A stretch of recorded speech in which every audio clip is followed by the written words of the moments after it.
Yes, yes, y'all. Y'all know what it is. It's Yes, yes, the y'all. radio show. TP Squared, the most interesting DJ in the world, DJ Rud. What up, Rud? What up, yo? You can hear me? Mic check, mic check. Ain't nothing to it. Ain't nothing to it. I hear you loud and clear. We here. Making it do what it do. All right, man. Listen, man. I'm just checking, man, because I had to borrow borrow my little man's gaming headphone system. Thank you for this. This is all right here.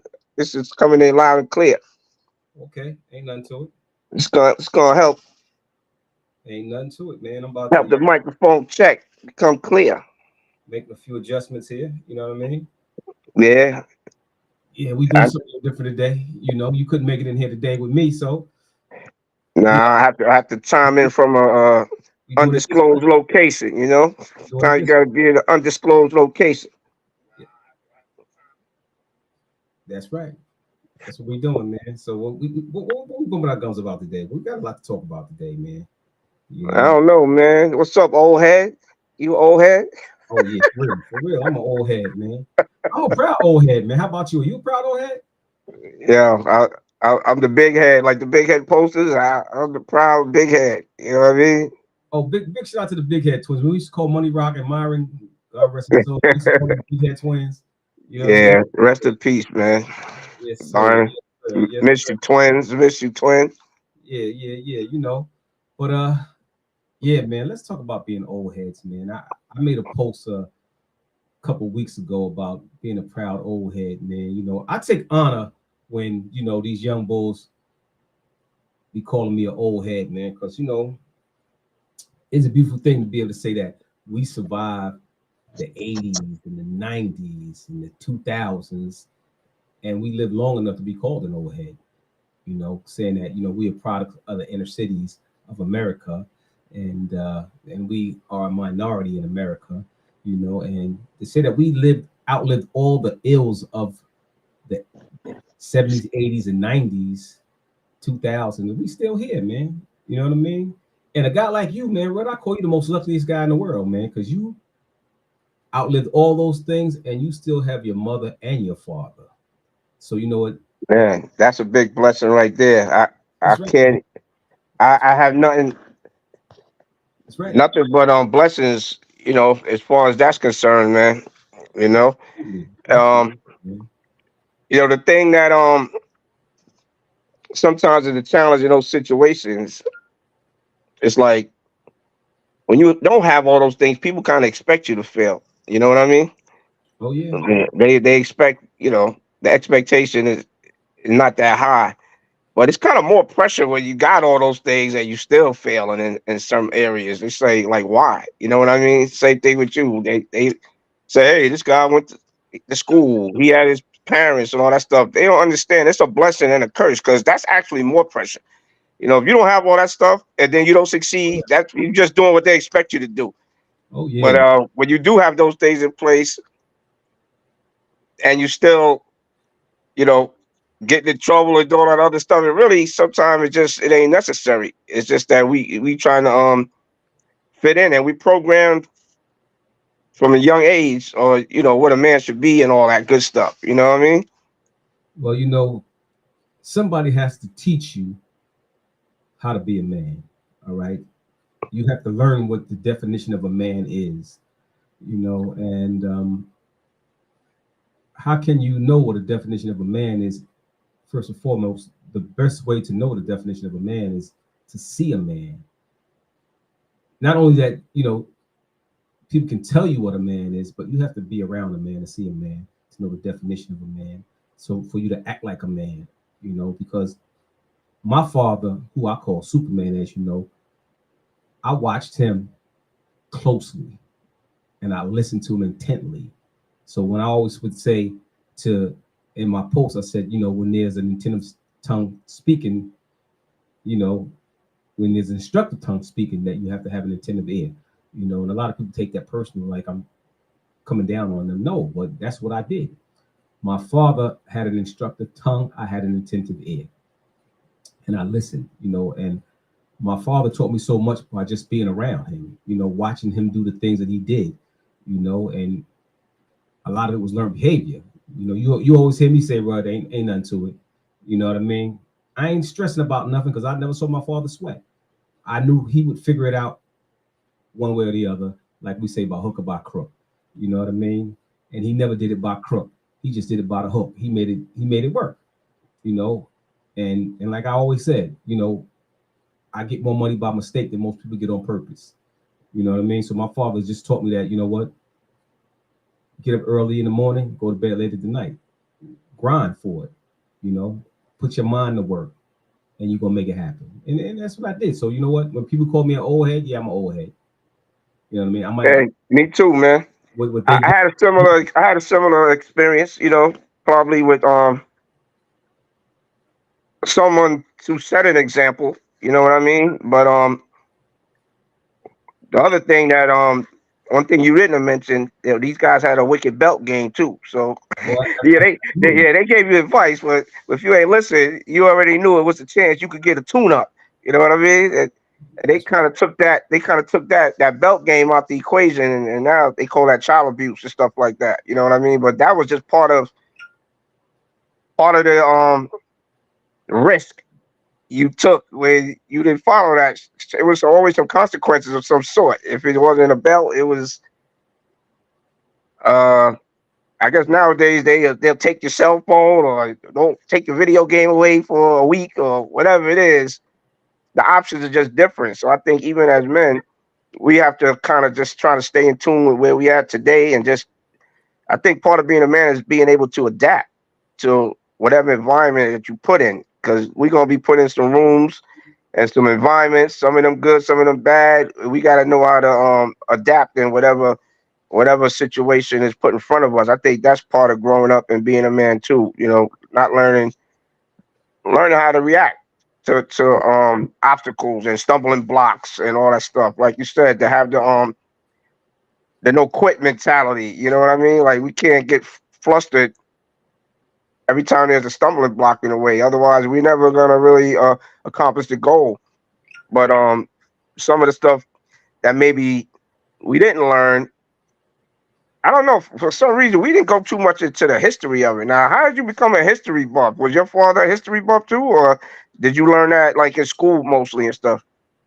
well, a lot of that stuff I learned in school, but my parents, my grandmother, my aunts, my uncles, you know, they enlightened me. We talked about all those things. We sat around the table, we sat in the house, and plus in school, we learned those different things, man. I read the encyclopedias, I read the dictionaries, and I read the different stories, and the things that I watched on TV wasn't all about shits and giggles.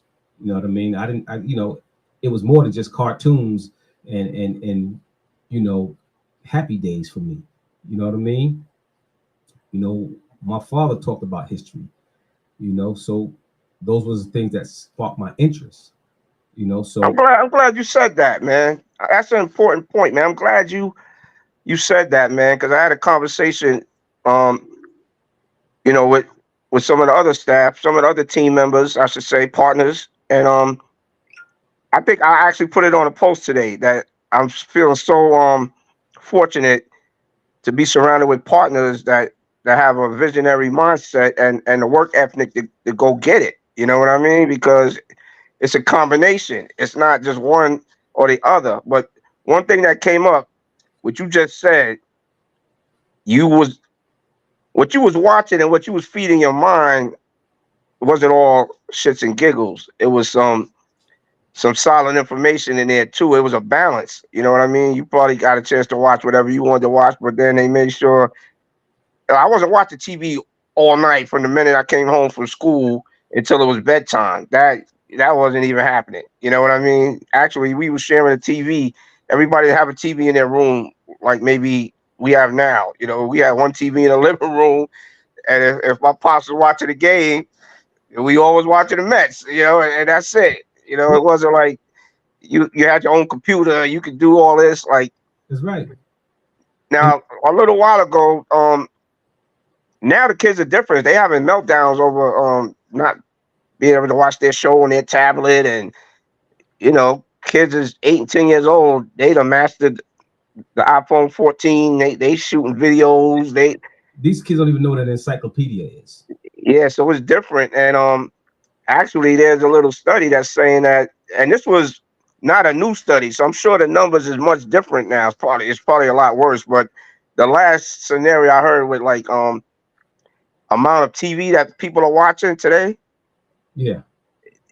in a lifetime, it would equate to about 10 years of your life that you spent watching television. Well, believe it or not, And that was like years ago. That was 5 years ago or something like that. So now with social media, if you believe it or not, combine all that stuff your in there, it's probably a lot worse. your social media will tell you how much time you spend on social media on your phone. You know, it weekly it'll tell you you spend X amount of hours online. You know what I mean? And most people don't realize how much time they spend online. And it's Yeah, well, throw the TV in there and throw the the the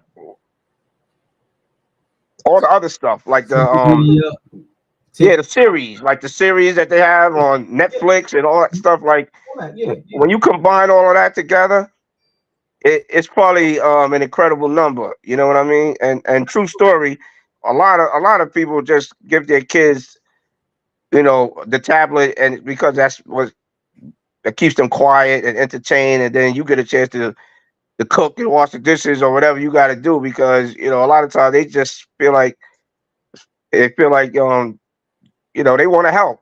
They want to be on your hip. Wherever you go, they want to go and all that. But sometimes we just do it just to, keep them occupied for a minute. And there's nothing wrong with that. You need something for them But to do. you But we you got to definitely monitor the content somewhat. you have You to can't feed just have them watching any old thing because if you pour in junk, you're going to get out junk. You know what I mean? you have to feed your mind because like look how many Christians, right, and Muslims read the Quran, they read the Bible, right, and they don't even realize why we have the issues that we have in the Middle East, right? And remember, you and I was talking about this, and I said that this beef between the Arabs and the Jews, the Israelites, or whatever, is a family beef. Yeah. This is a Ishmael and Isaac beef. They're brothers. You know, this was over family inheritance, is what this beef is about amongst the chosen. And most people look at me like, "What are you talking about? You're a Christian, don't you read your Bible? You didn't read your Bible? You didn't read your Quran? This is a family beef. You know what I mean? So if you know what's going on in the Middle East, and you read your Bible, you will know that those people in the Middle East, they're blood related, you know, and it's a family beef that they're beefing over with this land and everything else. It has nothing to do with what we think it is. Now, some other people who adopted the religion, just like are married into the religion, that's different. But the original beef is a bloodline beef. But because you don't read and pay attention or didn't do your studies, you wouldn't know that. You know what I mean? So is what you feed your mind is what you pour into it is what you get out of it. You know what I mean? So it is what it is. That's why their customs are so similar.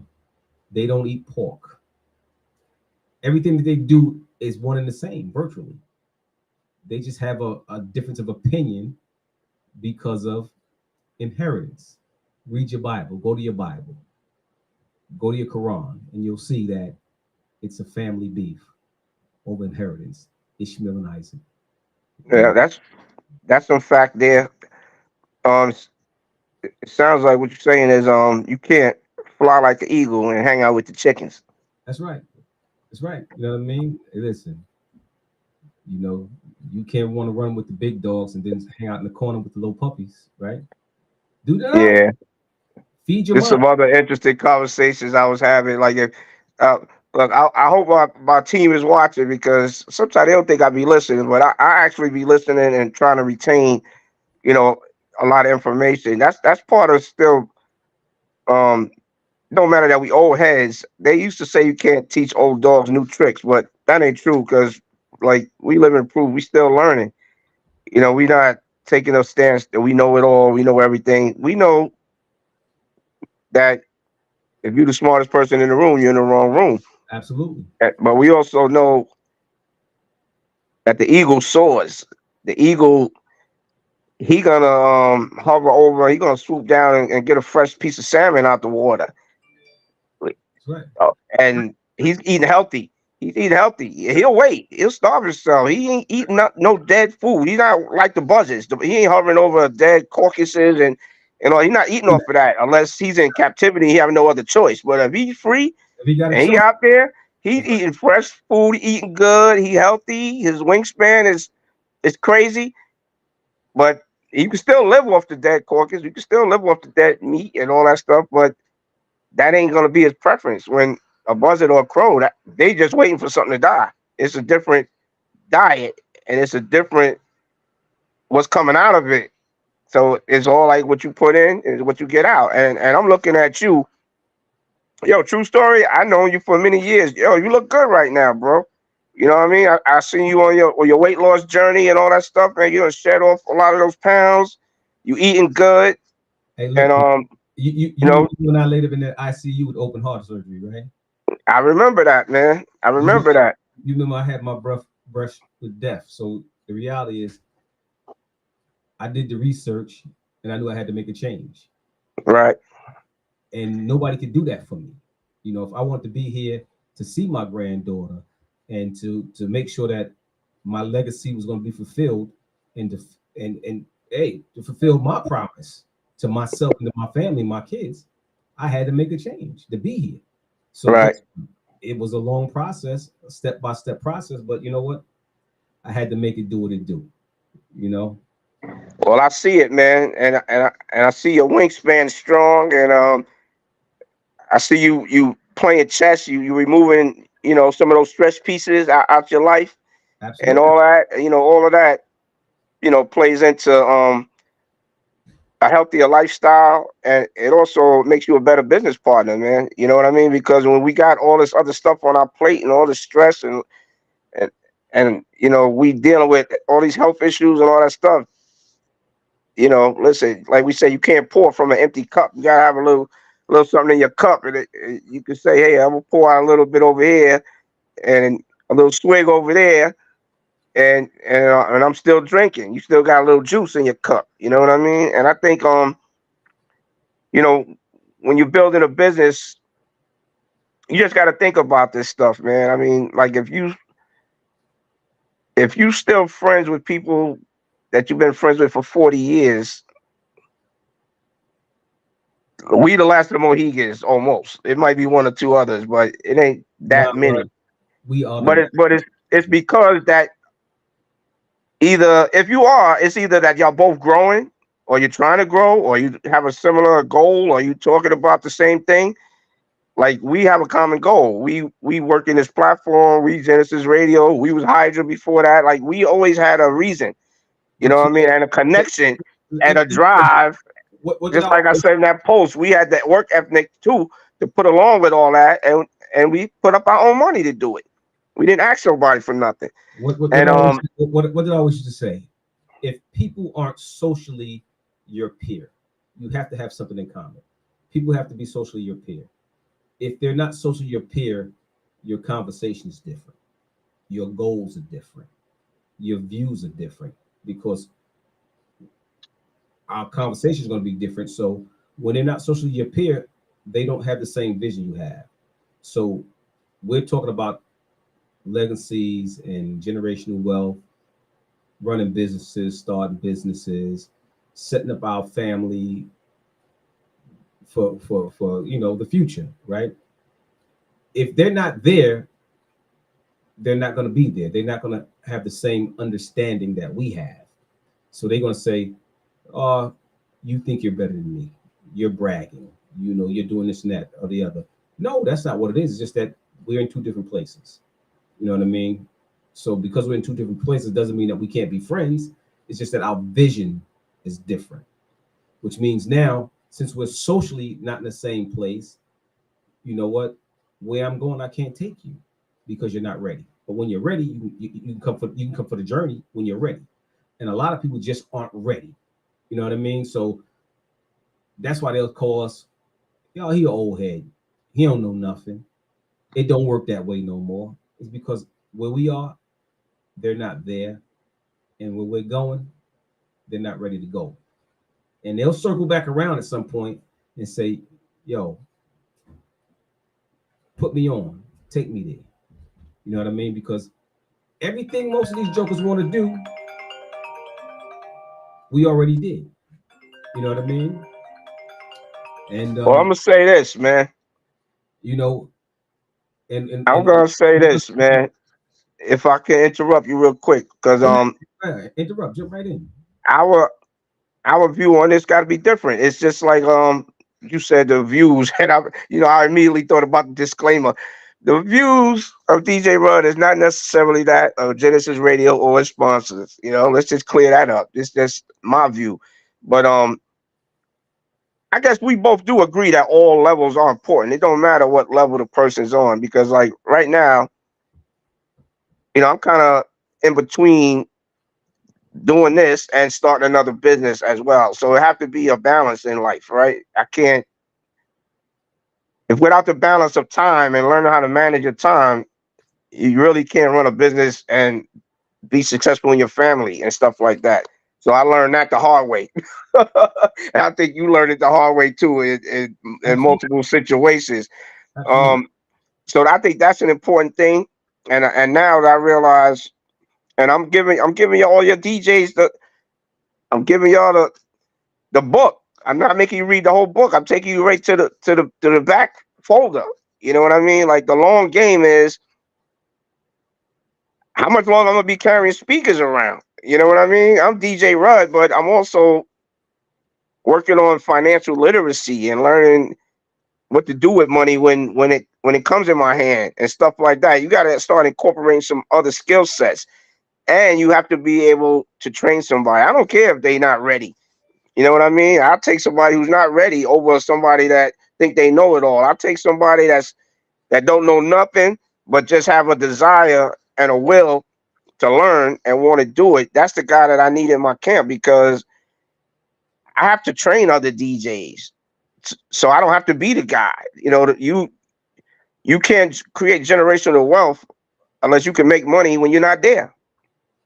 You know what I mean? What we So I say? got to train a couple of other guys, get You got them to be up able to to make money snuff. while you're sleeping.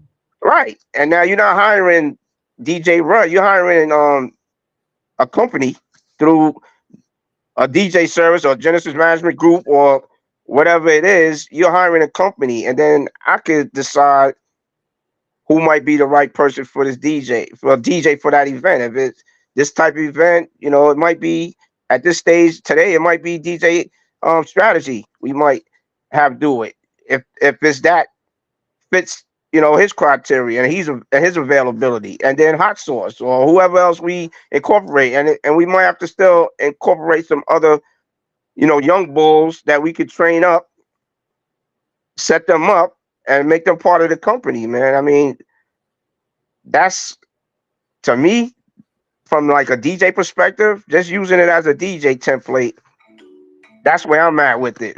And back to the friendship thing, it's usually like somebody is not growing at the same pace as the other one. That's kind of what. Hold on, we got a caller coming in here. What's up, Okay. Darren? That's you, Darren? Hold on. I'm trying to get you in here. Hold on 1 second. There we go. DJ Jersey in the building. How are you? Yeah. Can you hear me, Darren? Absolutely. Okay, good. I had to call in. I had to call in because I was checking you guys out and I was listening to the dialogue that I had to tell, because this is the type of conversation that needs to be had, but more importantly, this is the conversation that needed to be heard, because I've been called an old head. I embrace that. You know why? Because that's knowledge. I was even called an OG in my neighborhood, but that's respect. So sometimes we have to make sure that the trajectory that we're moving in, that's fine. I'd rather somebody call me an OG than a punk, let's just say, because that means that they have at least acknowledged my presence, my aura, my history, and where my head is. You know what I mean? Yep. Now, I had a few points I wanted to share with you. And actually, Terry and I, we've met, and I met you guys, obviously, vicariously, but the commonality. He's a graduate of Florida, and as I am. We didn't even know that until we had the discussion. But here's my point. Because I meet people, you guys said something that I processed a different way. It's the different level. For us to maneuver as people of color entrepreneurs, we have to be on every level. My old man, God rest his soul, said you need to be able to speak in the language of the CEO and if you want to get ahead in the corporate arena or in the hustle game, because it's being able to adapt, and we call it having the agility to communicate across all levels. I saw him do that. I could see him in a business setting, very professional, and I could see him on Bergen Street in the Weequahic section in North New Jersey chopping it up with people that was out there. Right. So those are things that all of us have experienced and sometimes need to just take as lessons. My final point, learning. Learning is something that I think that historically, in the African American lens, we've always embraced, because 100 years ago, that was the difference between living and dying, being educated. That's and right. it was also the difference between eating and starving, because your ability to create demand for goods and services, that was what powered Reconstruction. But where I'm going at that base level to now is the whole process of learning has changed, but a lot of us, and just others, but I'm going to single it, the single purpose of people of color, we've got to change with the learning styles. Like Terry said, the encyclopedia, the tactile learning of picking a book up and opening it is a different thing today, because people have the technology, they're just misusing it. That's right. You know, you give me a computer, that's great. But at the end of the day, you've got to use the computer for the right purpose. I don't look at sports facts anymore. I don't need to know them. I look at investment facts, because at the end of the day, that knowledge is what's going to power me and mine to get where we need to be. So that's right. That's exactly what I was talking about. The other thing is that, yeah, exactly. The other thing is that we've got to at least impress upon the youth. You know, everybody wants to be a social influencer, likes and things of that nature. And there's no problem with that. But I've advised those that are open to receiving it, you got to know the business of that. Because if you want to just have likes, there's somebody that's controlling the algorithm.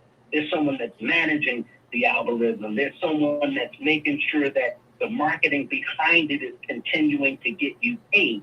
And all too often, my observation is that people want to get out there and put content to get likes on, but understand the total end-to-end aspect of what you're owning. So I like you guys talking about that, because it's provoking thought. And that's the other thing that I think we've got to start having, call them think tanks. That's right. Think rooms. That's right. Know? And it's also service. You know, if you guys are successful in your own right, I'm glad to be affiliated and part of the Gynesis family, direct and or indirectly. That's but right. What I've noticed is that, you know, again, the trajectory is solid, you know, and it's also service.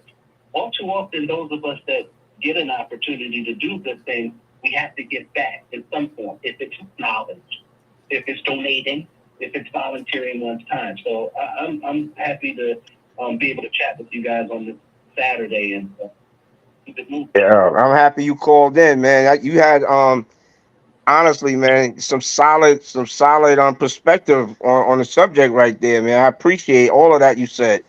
I appreciate that, man. I'm glad you did call in.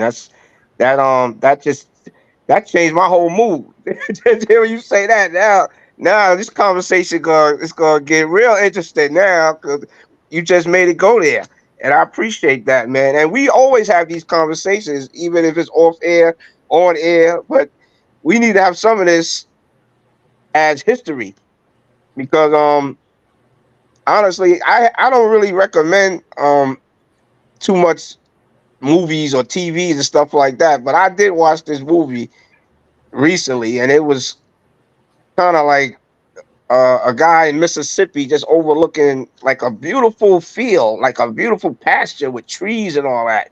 And he had a person with him. He said, "What do you see?" And the person was like, "Yo, this is like beautiful. This is like peaceful and everything." He said, "Yeah, that's what you see. But if you knew the history of it, this is a slave burial ground."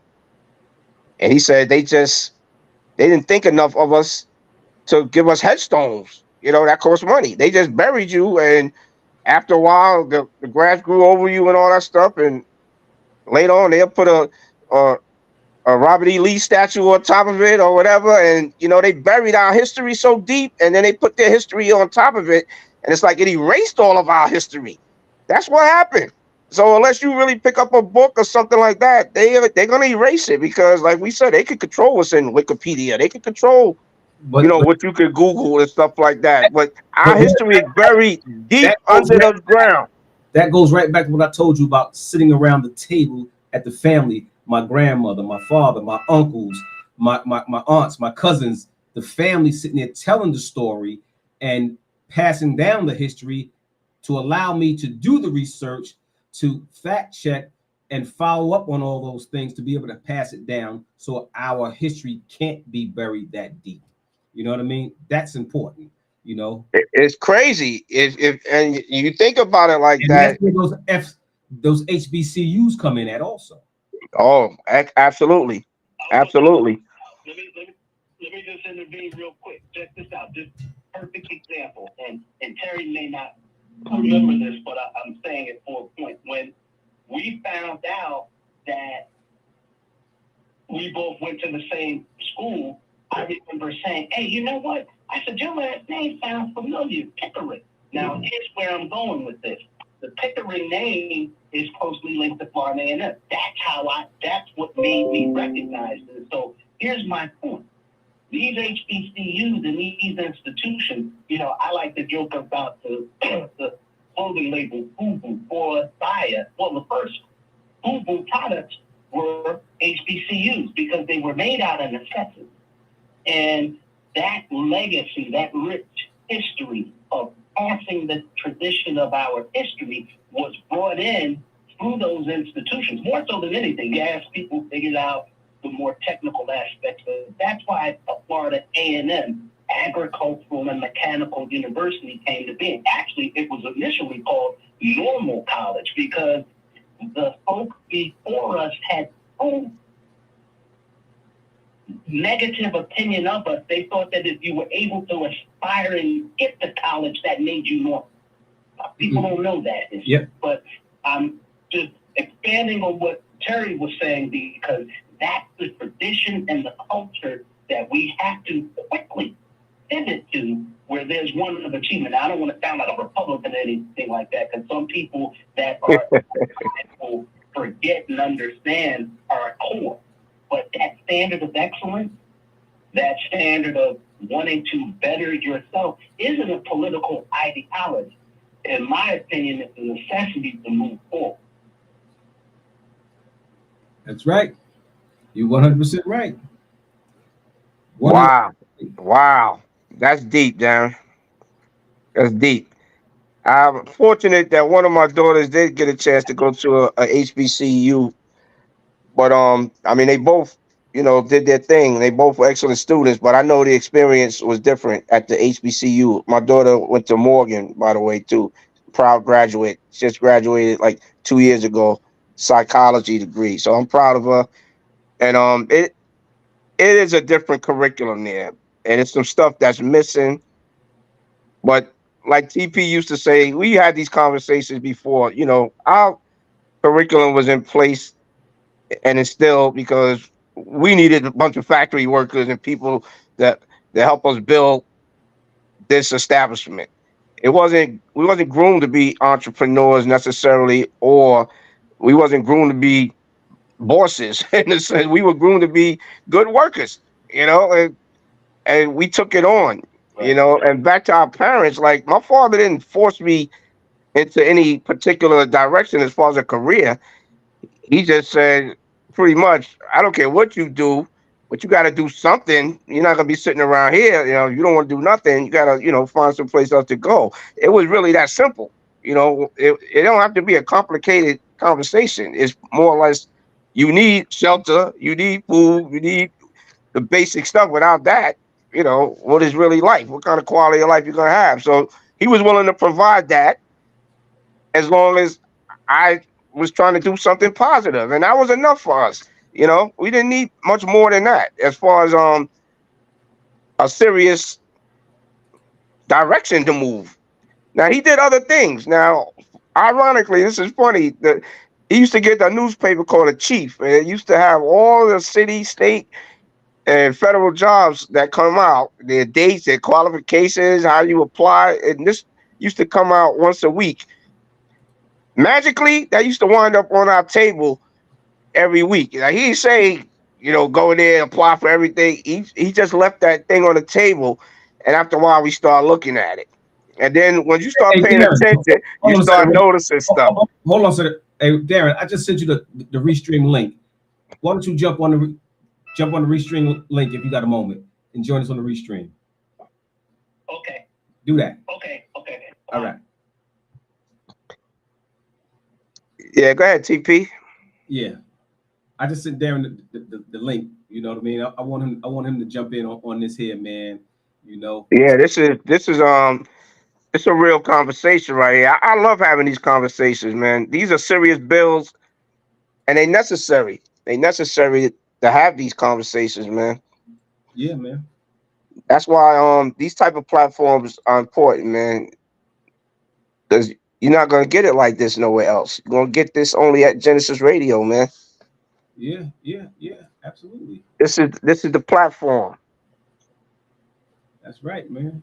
You remember that Chief newspaper though? Oh yeah.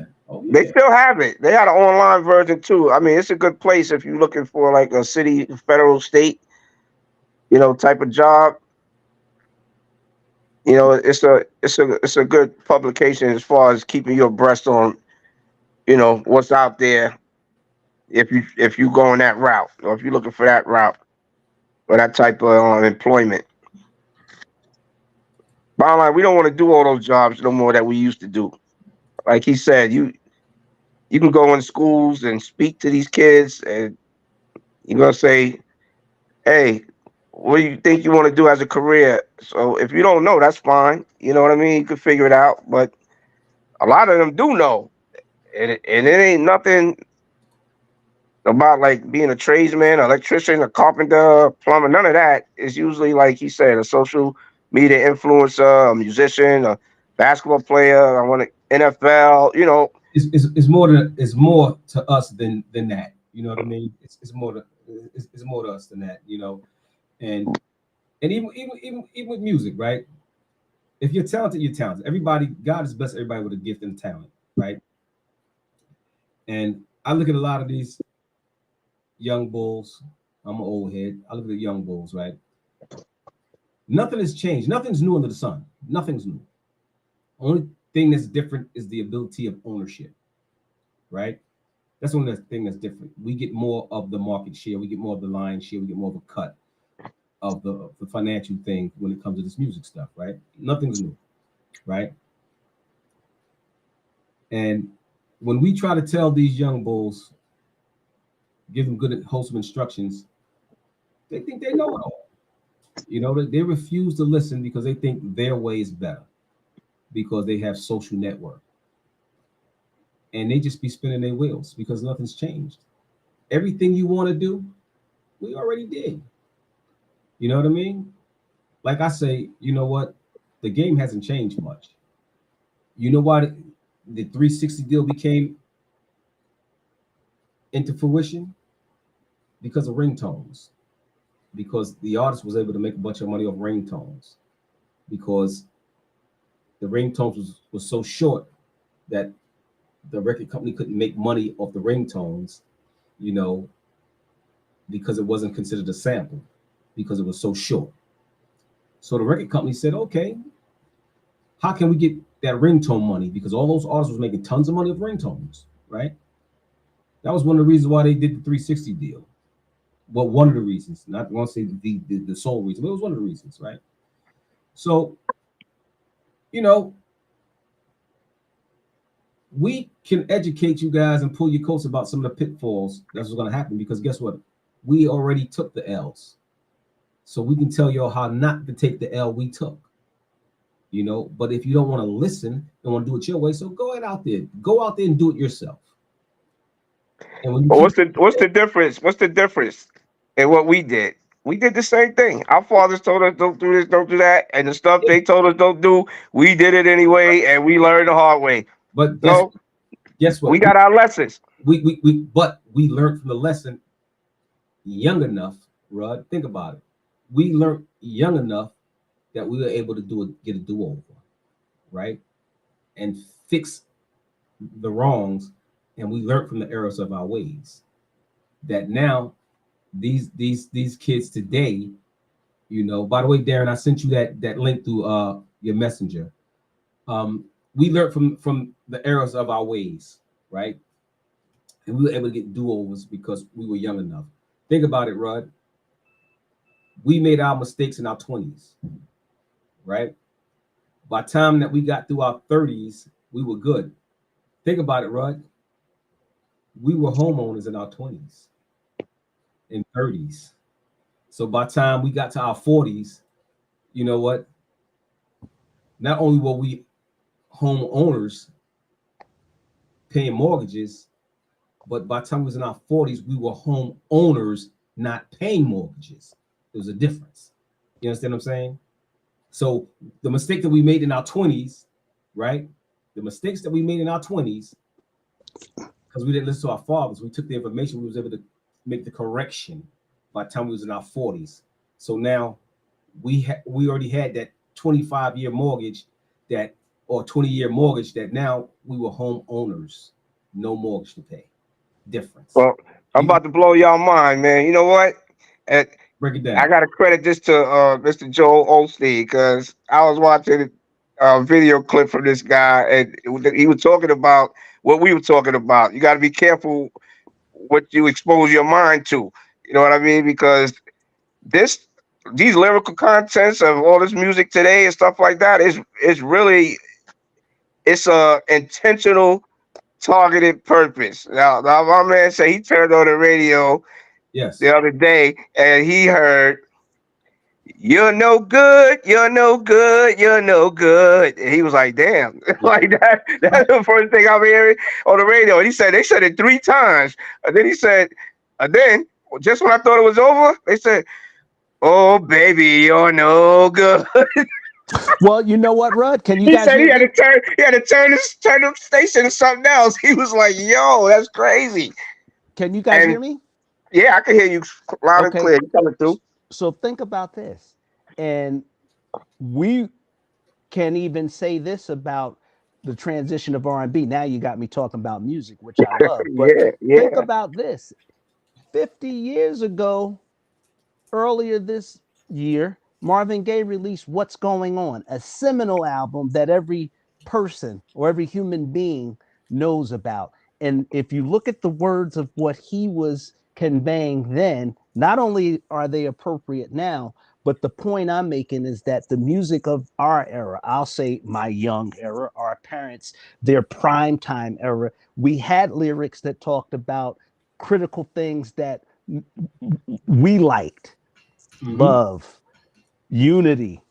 James Brown, Soul Brother #1, was talking about power, black power. I'm Black and I'm Proud was the #1 song in R&B at one point. And I'm using that as a baseline to go fast forward 40 or 50 years. So Baby, You're No Good, that's just for the average joker.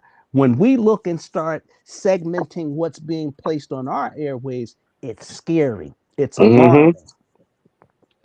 Yeah, and I'm telling you, it's an intentional thing. It's not like they're not promoting, they're not putting the marketing budget into certain positive messages, and the they took the shock value out of Well, somebody getting shot. well, That's like a regular occurrence now. It's not a surprise. If I heard something like that today, I would still be feeling away, but I wouldn't be shocked. Like when we Right. grew up and we heard that, we'd be like, wow, like that was shocking.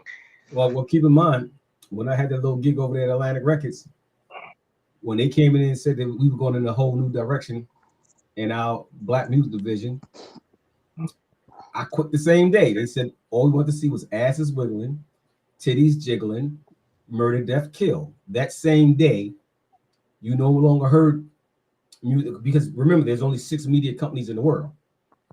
They're all connected. They all in cahoots with each other. You no longer heard from Common. There was no place for Common's music. There was no place for Most Def. There was no place for the Public Enemies of the world.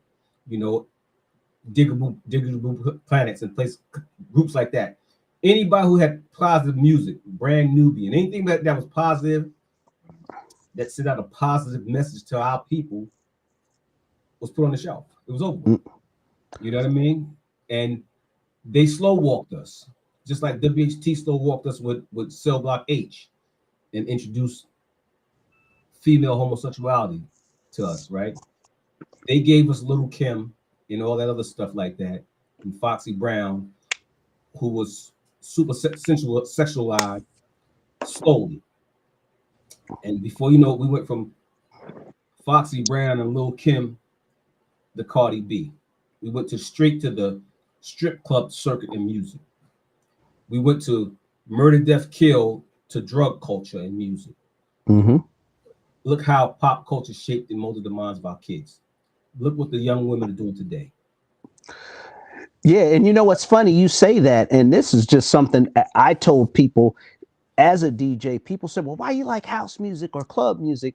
And I'll share the story. It was real simple. Coming from Newark, I was at the forefront when rap started in terms of seeing Big Daddy Kane, Biz Markie, the Cold Crush Brothers. They were performing for $5 and $10 at the Ritz Theater in Elizabeth, New Jersey. If you look at some of the old videos, you'll see Biz Markie talk about a record store called Vogel's. That was the big where the DJs went and got the hip hop. So when hip hop, and it wasn't house music at the time, it was club. It was basically the Philadelphia International. Rudd will know what I'm talking about. The Mm-hmm. Teddy Pendergrass, the Harold Melvin, the Gamble and Huff sound. Mm-hmm. That was what was being played. But my point is, people my age had to make a choice. It was either go to Zanzibar or these clubs where there was no alcohol, people were playing music, and they were enjoying themselves. That was the house club vibe at that Yep. time. Whereas when hip hop came out, before it went rogue with, I'll just say, the miseducation of the Negro, it was still a culture. You know, basically, if you went to a hip hop club in New York, because I've been at the Fever, I've been to Bonds, I've been to Harlem International, all of the places, it was a vibe. You was gonna get robbed, at Mm-hmm. least in some of the more dicier areas of the city. So for me, it was simple. I wanted to just enjoy music. So that's why I gravitated. So what you're saying, TP, about how it's changed, those were the seeds then. You know, people had to make decisions. When I had friends come up from Florida A&M to have a good time, I wasn't trying to take them to the new experience in Newark where Chuck Chill Out was, because I knew it was going to be a problem. Mm-hmm. I was going to take them to the Garage or Zanzibar or Nell's or Bentley's or somewhere where I knew the environment was such and the clientele was such. Sweet. That's what, yeah, that's what's going on now Mm-hmm. with music. You know, so if I go to a party, I don't have to know who the DJ is. I just need to know what they're playing. And I can make my own informed decision whether I need to be in and out or go. We bumped into each other, 2 weeks ago at one of Strategies gigs. You know, I knew just on his name how he was going to roll and what was there. So I felt comfortable going in that situation. Mm-hmm. The game's changed, and we have to be cognizant, but more importantly, the youth. You know, I tell people, if you're not a gangster as far as going out, because it's a life and death decision now. We all want to have fun and party, but we got to be cognizant of our surroundings as well, you know, because that's what it is. Absolutely, man. It's crazy, man. But you know what? When we try to explain these simple things to these young people out here today, they look at us like we're crazy, man. And you know, one thing that I try to tell everybody is, you know, one thing you can't get back is your time. You know, you can't get time back. Nope. And you have to manage your time accordingly. You know, and a lot of these young guys who misappropriated their time for whatever reasons, right? Yeah. They get out here in the world and they're stuck. You know, if you lost 10, 15 years, you can't get that back. You have to jump in where we are today. You know what I mean? I like old cars, right? And because I like vintage cars, I'll buy a vintage car, right? And I will restore that vintage car. But that does not take me back to 1969. You know what I mean? Hell, I was born in 66, you know? So it does not take me back to 69. I was a kid. I like those cars. I left vintage cars because of Hot Wheels and Matchbox, not because I lived that. You know what I mean? I drove a 1977 Cadillac. You know, when I was in fam, I had a 77 light blue powder blue Cadillac. You know, I was only one of the kids down there that had a Cadillac. You know what I mean? Who didn't live on campus, right? But I'm not trying to go back to 1983 and 84 when I drove a 77 Cadillac, because those days are over. I might restore a Cadillac and drive it and reminisce, but I'm going to live in the present day of 2023. This is something that we got to teach these young men that lost time. You're in 2023. You're not in 1998 anymore. I think we lost Darren. You can't do things. You can't do things like you did in 1998. You know what I mean? We're in 2023, and you got to pick up on it before you drop it. It ain't where you from, is where you at. And we have to make a change and move forward. We got to keep pushing the ball forward. You know, we have to be the Joneses that people want to follow. We have to be a part of the change. We just can't keep doing the same thing, and we just can't keep picking up the ball that they gave us if we know that ball is wrong. You know what I mean? If we know what they gave us is pushing us in the wrong direction, we just can't keep doing that. We have to say, nah, I'm not gonna pick that ball up. I'm gonna create another situation. I'm gonna pick up another ball. This is what we need to be doing. I'm not going to do that. If you notice over here at Gynesis Radio, when I do these shows here, the music I'm playing, that I'm pushing, I'm really not pushing negative music. I'll even give some of these, you know, negative people, these young boys, a opportunities. You know what I mean?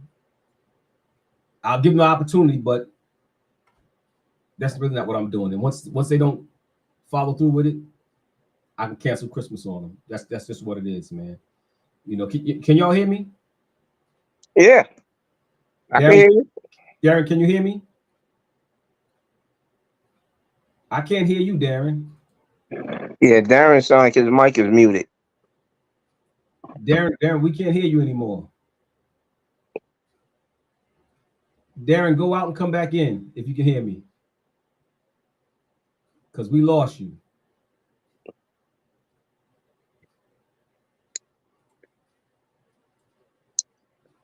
Darren, you're on mute. Oh, he heard you. He gonna go out and come back. Right. Okay. Yeah, I think I don't know. It's just you know, it's a marathon. It's not a sprint. You know what I mean? Like, so much damage has been done you know, we can't really buy into that microwave society stuff. We realize that it's a slow grind sometimes. You know what I mean? And it's okay.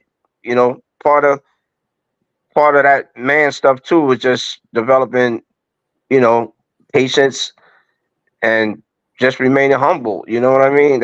That's it.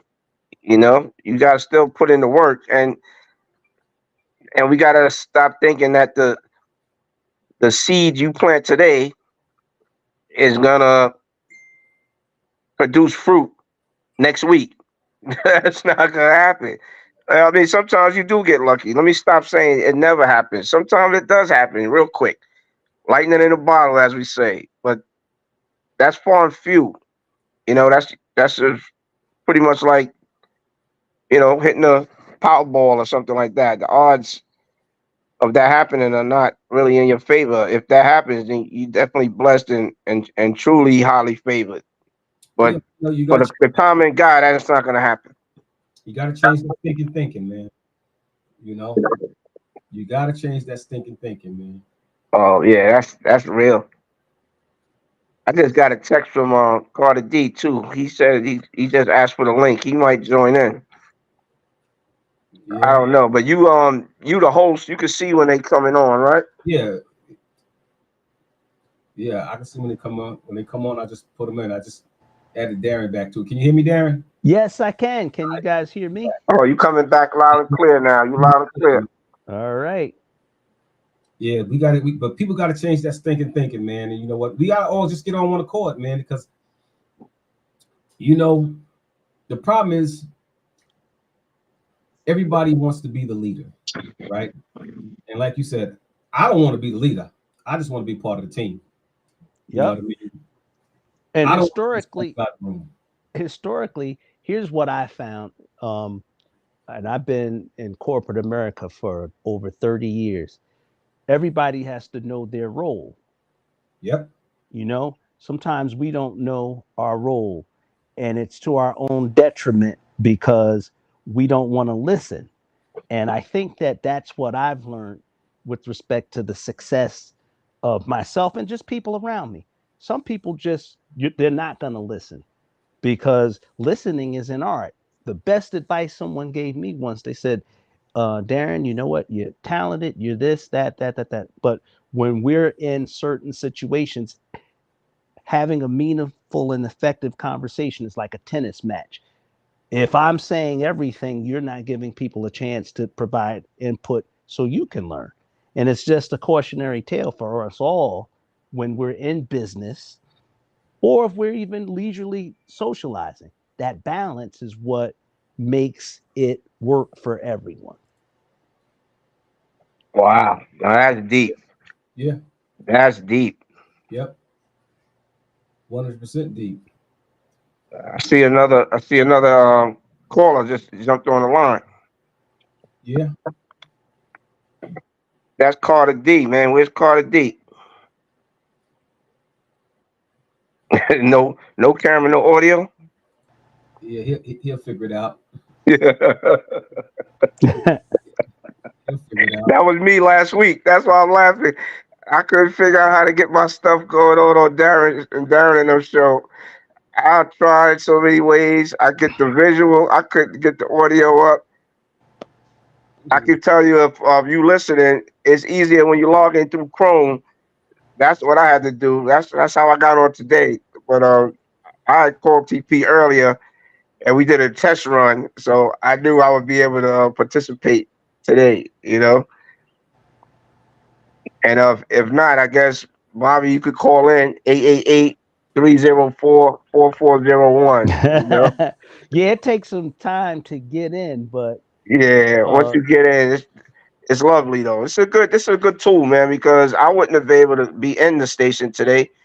And you know, we still need to have these necessary conversations. Like you know, we were touching on a little bit on the war earlier and stuff like that. So some of these things, you know, might not be as relevant next week, you know. So we got to strike when the iron's hot on some of these topics. correct. Yeah. Let me share something about this war because I knew where TP was going, and I'm gonna say the quiet part loud.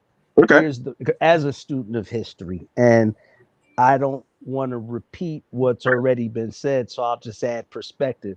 I will tell folks, just be careful, because a lot of the conversations in the ecosystem that we're involved in is predicated on canceling people. Do you notice that, the president of Harvard is an African American woman? Okay, I just want to lay the Yes. context there. Now, when this popped off, colleges, particularly Ivy League colleges, have been known as among the most liberal and arguably the most quote unquote talented that's out there. But when this first popped off, you had a variety of opinions that theoretically is protected by First Amendment, the right to free speech. If we listen to what some of the enemy tells us, it's horrific and it's justified through First Amendment rights. But my point is when this jumped off, students of all the campus were saying, I'll say an equal message of, wait a minute, how are you going to say that the population of the people that are there, 50% of them are youths? How can you say that a ground invasion is necessary? You follow me? My point is that there's more to this story than what the media is perpetuating and reporting. Mm-hmm. We have our that's a own fact. issues. And if we know what's been going on through the history, where in schools curriculums today, one parent can go to a school district with one form and ban a book. You need to be very wary and cognizant of the information that you're being fed before you can make an informed decision. So I just wanted to throw that out there for the audience to just digest. Just because someone's on a television screen reading from a prompter with a narrative doesn't necessarily mean that it's what's going on. Yeah, you're right about that. Carter D, what's up, man? We see you. He look like he at the state fair. Now. I got it right now. I'm at the South Carolina State Fair. Gynesis Radio in South Carolina. How you like that? All right. Beautiful. I like that. I think he related to Darren. Y'all got the same beard, man. What's going on here? Yeah, that's right. We from the same tribe. Nah. Mine's is about mine longer than his. Mine's just cornrows. Oh, you got cornrows, okay. But he ain't far off. You see that, right? Yeah. Mine's all the way out here. There you go. Oh, yeah. Yep. How about that, man? Well, guess what? This is a rare moment that we get to see Carter D live, but just so everybody knows who he is, he's part of Gynesis Radio. He always have been. He's working out of South Carolina. He's also the person that designed and developed our website for Gynesis Radio and our app. So this is a talented individual, and if you need his services, you just contact me, because I'm his manager. Oh, yeah. And then, we can make some things happen. But no, very talented, important person, part of the team, man. Usually behind the scenes, though. GMG, baby. GMG. And that's all we got, baby. That's it. We all we got. Y'all gonna have to hold on for a second, because I gotta play this basketball game to win another big teddy bear. Oh gosh. The other one. The other one is 7. You go ahead on the game. Play the game. Yeah, that's big, man. Hold on to that right there. There you go. All right, this guy's crazy. Yeah, I'm back again, man. Hey, what's up? Yeah, I'm back again. He said, "Hey, what's up? What's up? You on video?" He chiming in South Kakalaka at the state fair. Yeah. Yes, sir. Hey, win the prize. Win the prize. You know what we forgot to talk about too, man. You gotta mute his mic. It's too much noise. Yeah, I mute his mic. What we gotta talk about is Mark, man. 45 King. The 45 King. Rest in peace. I knew that guy, just to give you guys some perspective. He was working heavy with Queen Latifah and Shakim and them in Irvington, New Jersey. And when I was a kid spinning, everybody was talking about a couple of DJs. I would happen to be one of them in that time frame before I went away to college, but it was DJ Punch, who was a house DJ. There was always Naeem Johnson, but there was this one kid that was out doing parties, and he didn't have 12 inches because everybody had 12 inches in the disco clubhouse eras. Mhm. All he spun with was 45s. That was his MO.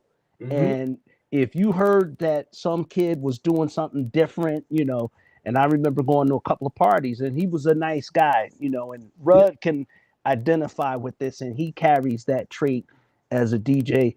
A lot of DJs can either be very ego inflated, or they could be down to earth. And it's rare to find a DJ that can blend that skill with the temperament, because if they're really blessed with the talent, they tend to be, you know, very difficult to work with or very difficult to be social. But as I remember, and I'm talking in the late 1980s, he always had a good head on his shoulders. So rest in peace. Yeah, Mark was a great guy. Absolutely. Man. Great guy, man. Great guy. And he made his rounds, man. He was well known throughout New York City. His catalog is more extensive than we realized. Look, because you know that he put some work in on a lot of projects. He made records for everybody. Yeah. I mean, the thing was, he wasn't a media whore. You know what I mean? And he wasn't a party animal. He wasn't in the streets. You know what I mean? Like, for instance, a lot of people didn't realize that he made beats for Eminem. You know what I mean? A lot of people didn't realize that, you know what, one of Jay-Z's biggest songs, he made it. You know what I mean? Listen, what's his name? What's the dude out of DC? Made that record. Let me clear my throat. Yeah, clear my throat. Yeah. What was his name? DJ, I can't even think of his name. Cool. DJ Cool, right? Yeah, DJ Cool, right. If it wasn't for Mark, nobody would ever know who the hell DJ Cool was. Exactly. It was a sample from his cut. From his cut, right. You know what I mean? So, but go ahead. I'm sorry. The list just goes on. That whole flavor unit thing.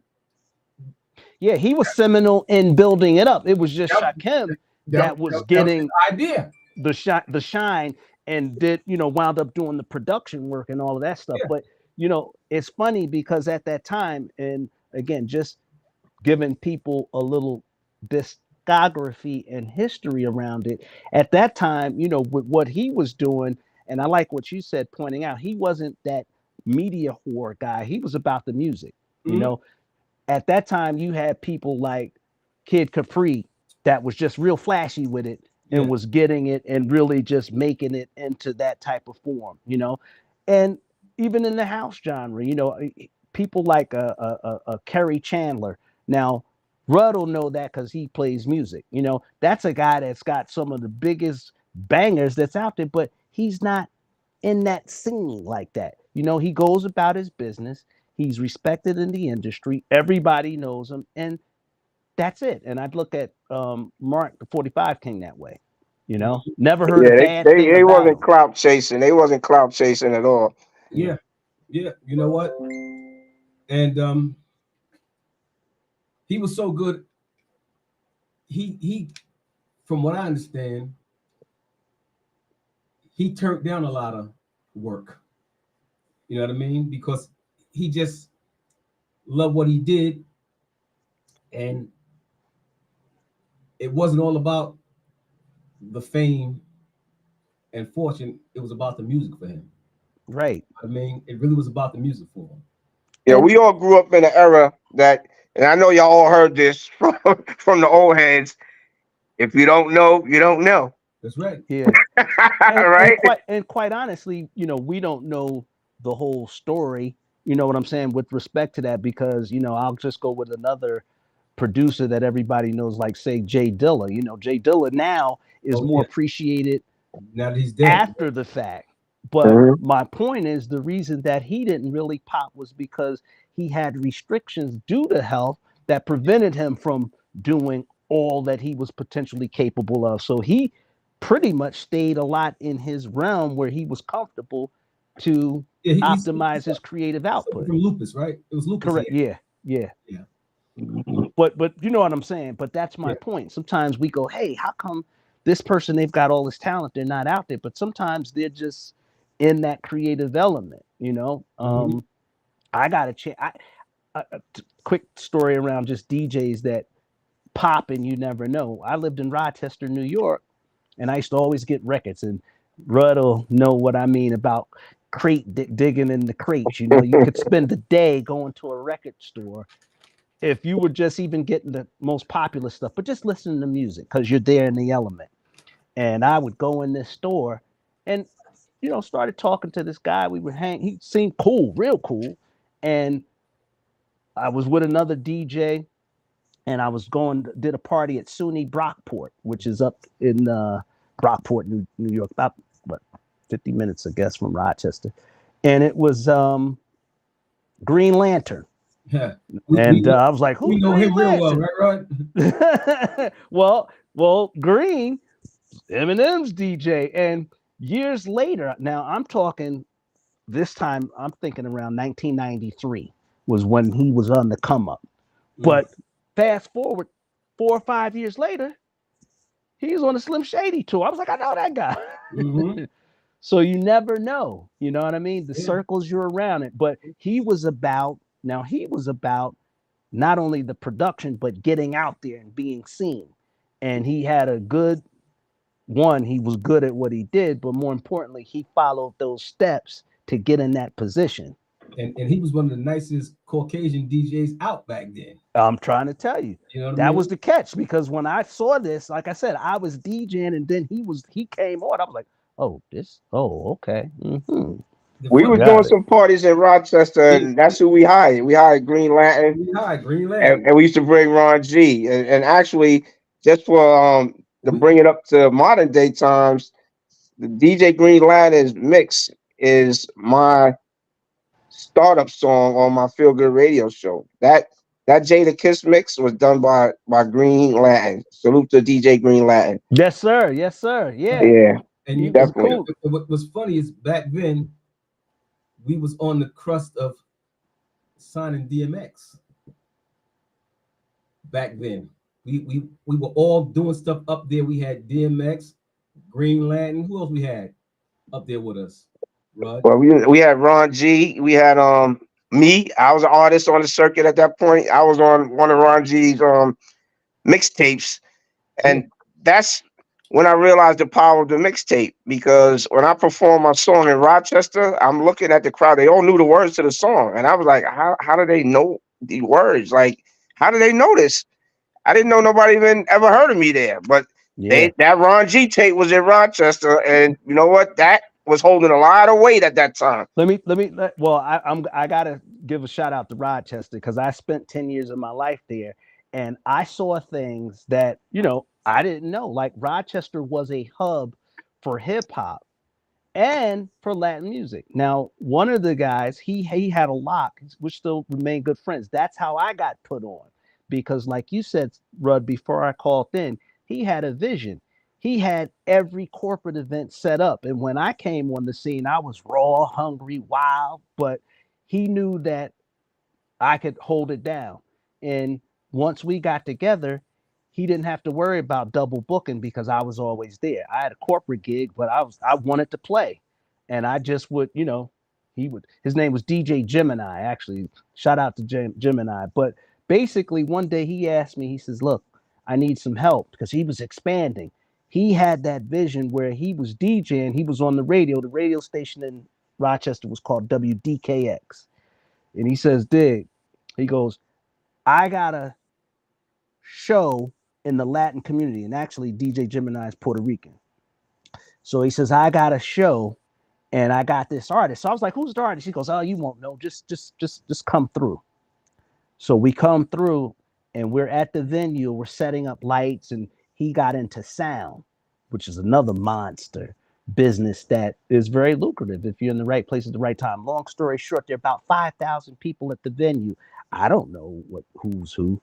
And this little skinny Puerto Rican guy comes out on the stage, and I'm like, he probably can't sing. It was Mark Anthony. It was Mark Anthony, and I'm backstage. I get to meet him, but once he opened his mouth and sang, I knew. I said, "This is he's a superstar." So a lot of stuff was going on in Rochester, and a lot of good product and people came out there. I think TP, you and I were talking. They Jodeci cut the album, the last album, I believe, at Dejalon Studios. They were up there. Timbaland was up there. Missy was up there. I know Tweet. Her boyfriend was my barber. So you had a lot of talent and music and activity going on in Rochester during that late 90s, early art period. Yeah, Rochester had, I mean, we was up there in a snowstorm, man. Rochester get some snow, man. Yeah. I was gonna say that was.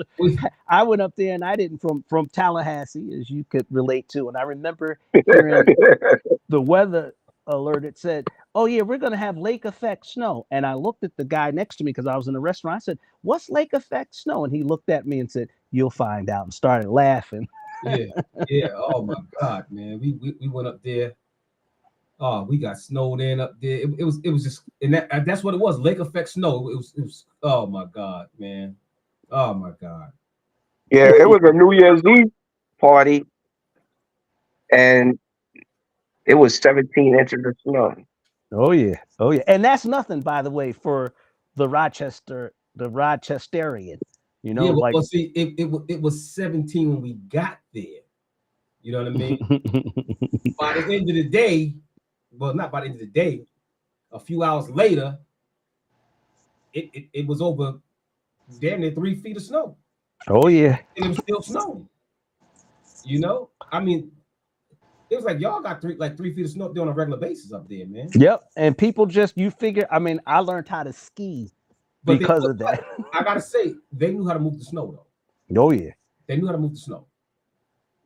And because I call it, and I'm just using marketing terms, a B tier with respect to acts. When acts come there, people support it.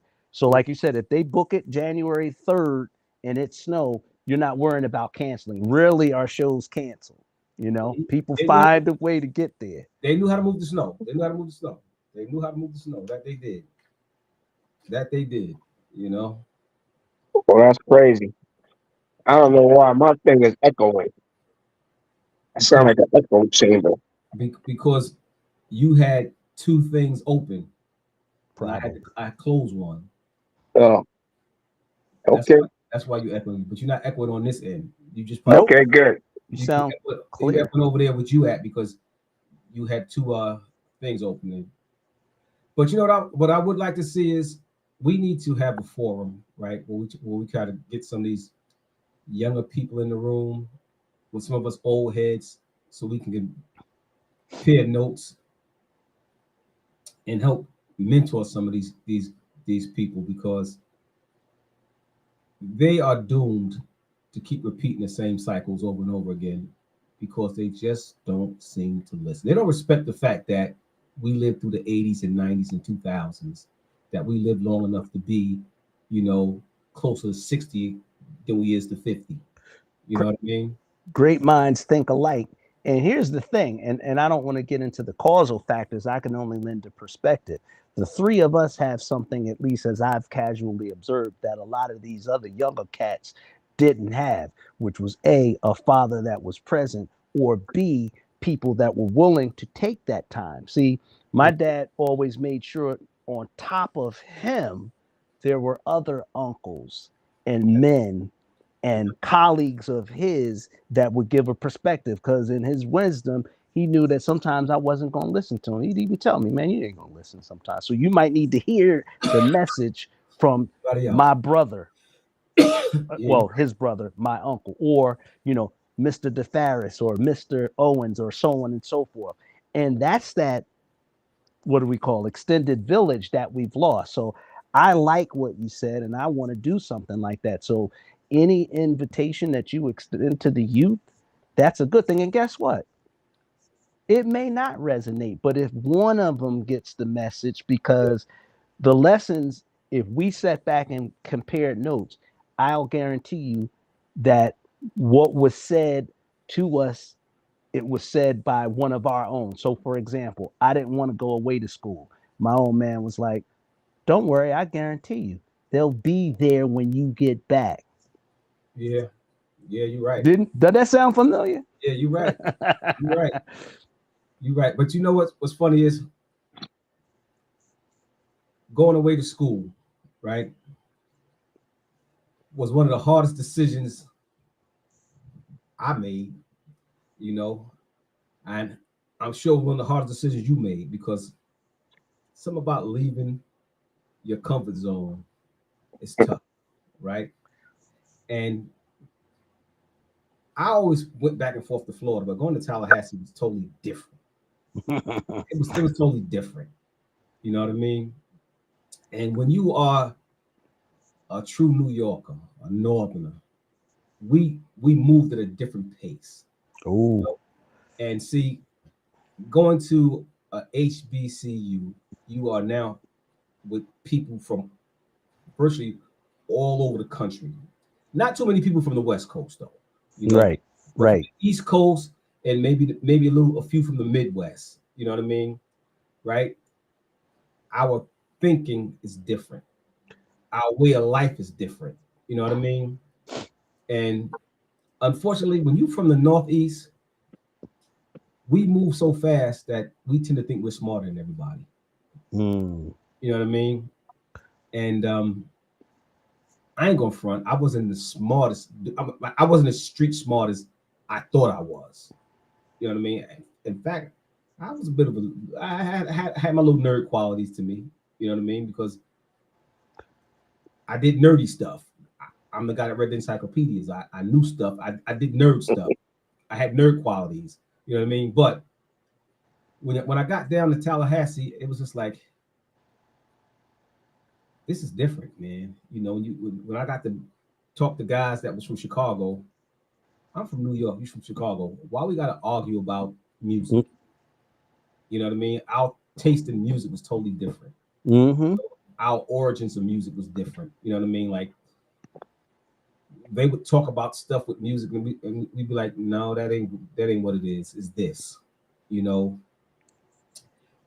Even down to fashion, the way we dress was different. Mm-hmm. You know? We argued about pizza, bro. Food.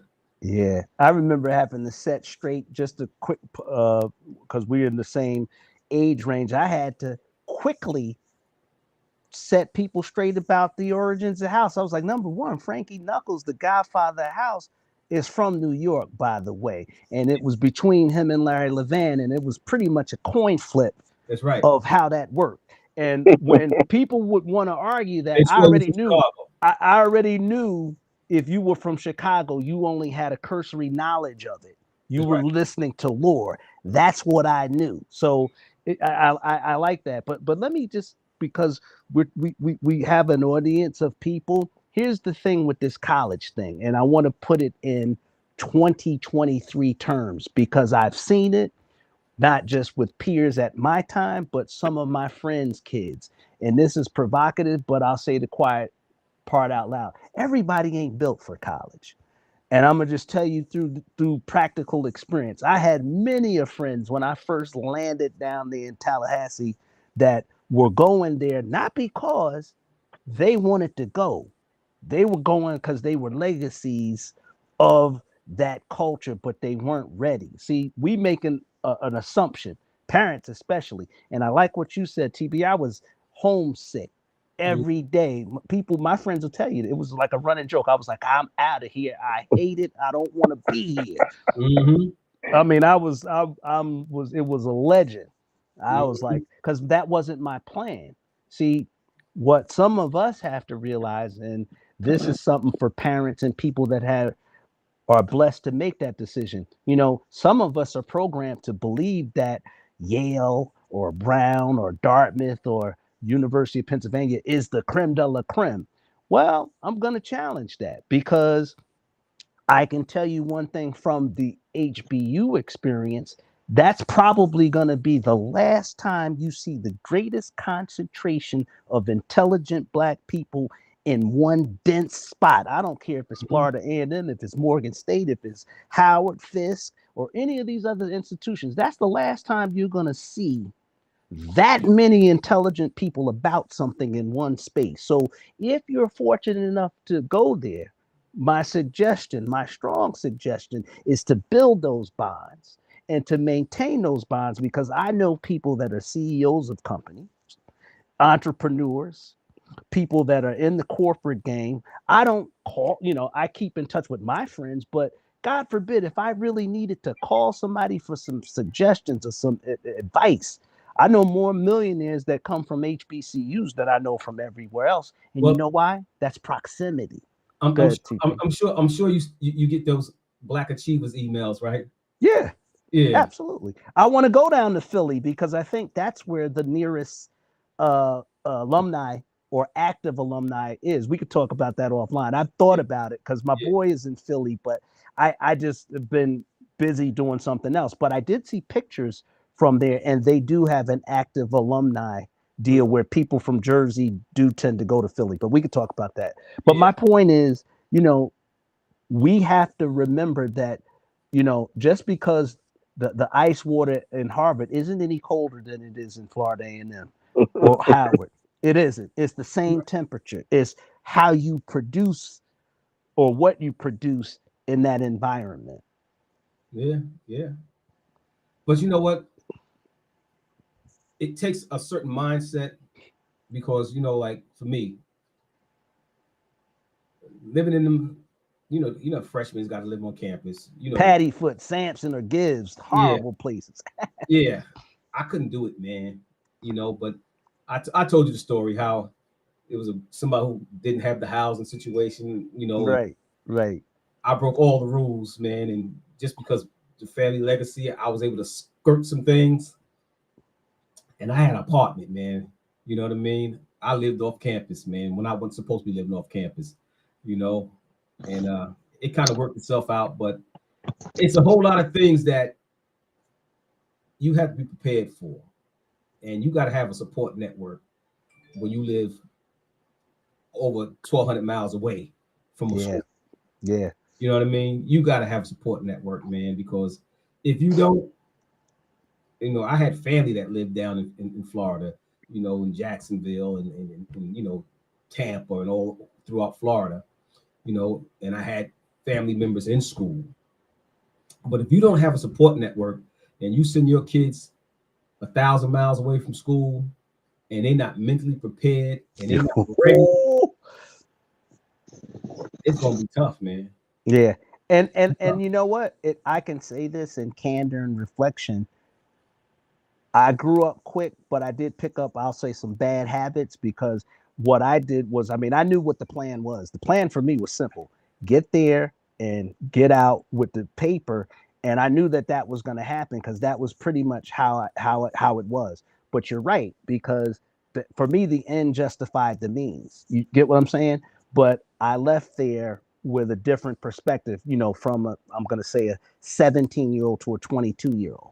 You know what I'm saying? Things were different. And thankfully, I figured that out. But here's the other thing. Like I said, I want to harp on this because the college thing, like you said, it's a different mindset. And parents, just because you want a kid you want to say, oh, my kid's a college graduate, you have to make a very informed decision, and a tough one, and a provocative one, and an intentional one, most importantly, whether your kid's ready for school. Because again, school isn't for everybody. My personal opinion, it's not so much about the smarts, it's the time management. Hell, I could read a book. But the parent have to make sure that you're not struggling in school. Right. They have to be financially set enough to make sure the child is comfortable, that they only have to work if they want to work. Right. You know what I mean? Because if they have to work to make their ends meet while they're away in school, that's extra pressure on the child. Yeah. No, good point. Like my dad, all I had to do was show up. You know what I mean? Me too. All I had to do was show up. that makes a difference because guess what? The kids that was down, Darren, the kids that was down there that were struggling, yeah, who was just barely there, yeah, who didn't have a support network or didn't have the fund, who wasn't getting that package from home, yeah, who wasn't getting that money sent there, who had to go work at the Piggly Wiggly or the Winn-Dixie or one of them places like that, they couldn't focus. Yeah, no, you're right. And all we had to do is go to school and party and bullshit. Yep. And you know what? That's the funny thing. And that's but I'll flip it because there's that sense of responsibility because you and I may have been blessed not to have had that. But for me, at least how I internalized it, failure wasn't an option because I knew that I had that luxury. I actually became a resident of Florida. Somebody told me file for domicile. And I was able to flip it. I basically emancipated myself and was able to do it. Get the cheaper tuition. Exactly. That's another thing. But I want to just say, because think about it, for every 10 African-American students, 3 or 30% of them will have the opportunity to go to school. So if you're that 30%, you better make sure that you're that 17 to 18% that's getting out of there. Different point. My point when I look at the mathematics, the 7 out of 10 that may not either have the opportunity, aptitude, or the willingness to go. My point is that's where my head is because I want to look at the numbers. We have to say, well, if you don't decide that that's where you want to go, number one, let's decouple the myth that a college education doesn't guarantee success today. Doesn't. No, it doesn't. Because now it's even gotten different. Before, 40, 50 years ago, if you got a college degree, you could get a job. Now it's not the case anymore. Today, you can go to college, but you got to take a course of study where there's a demand for what you're learning. And, I don't even know if they come do the recruiting that they used to do years ago. Remember how they would come recruit you off the college campus to take those jobs during the summertime and well come work for this company and do this and and it might not even be in Florida. Come work in Chicago, come work in New York or do something for the summer. You'll be out of school. You remember they used to do that? That was the beauty of SBI, the School of Business and Industry that I went to, because that was a prerequisite. You had to have 3 internships, Rudd, to get out of that. So you could get all A's you wanted. I mean, I worked at 3 companies while I was in college in Seattle, Washington, and Clearwater, Florida, and Rochester, New York. So coming out the gate with good grades, I also had a year's worth of experience. And what I tell the people that want to receive it is that we think about the landscape of, I'll say now, anti-affirmative action. If you go to these schools where they're looking for the cream of the crop, they're not going to the University of Rutgers or Purchase SUNY. They're going to these HBCUs because they know that they've got a consistent product. And that's all we are when we become students: products, resources for them to exploit to the degree that we need to meet them halfway by having I'll say the minimum basic skills. So for me, when I saw all of these African Americans getting jobs, because that's where the smart companies were going. They were like, oh, we're going to Florida, and then we're going to Howard, we're going to Morgan, we're going to this. That's where it's being snapped up. So to your point, TP, I think there's still a market for it, but we have to be, again, intentional with what we're studying. I would tell anybody right now, you better look at a STEM curriculum: science, technology, engineering, or math. You better have a background in that, because that's going to be a springboard of anything that's in the future if you want to work for somebody. If you're looking at an entrepreneurial goal, business, obviously, and you have options. I still like the School of Business and Industry. I think that people that I've known have done a parallel path. They've gone to HBCUs and done really well and did that springboard into some of the more, I'll say, competitive and prestigious B schools like the Kellogg School of Business in Chicago, or the Smeal School in Penn State, or the JFK School at Harvard. You know, so that's the path I've seen some of my friends take. They left Florida A&M.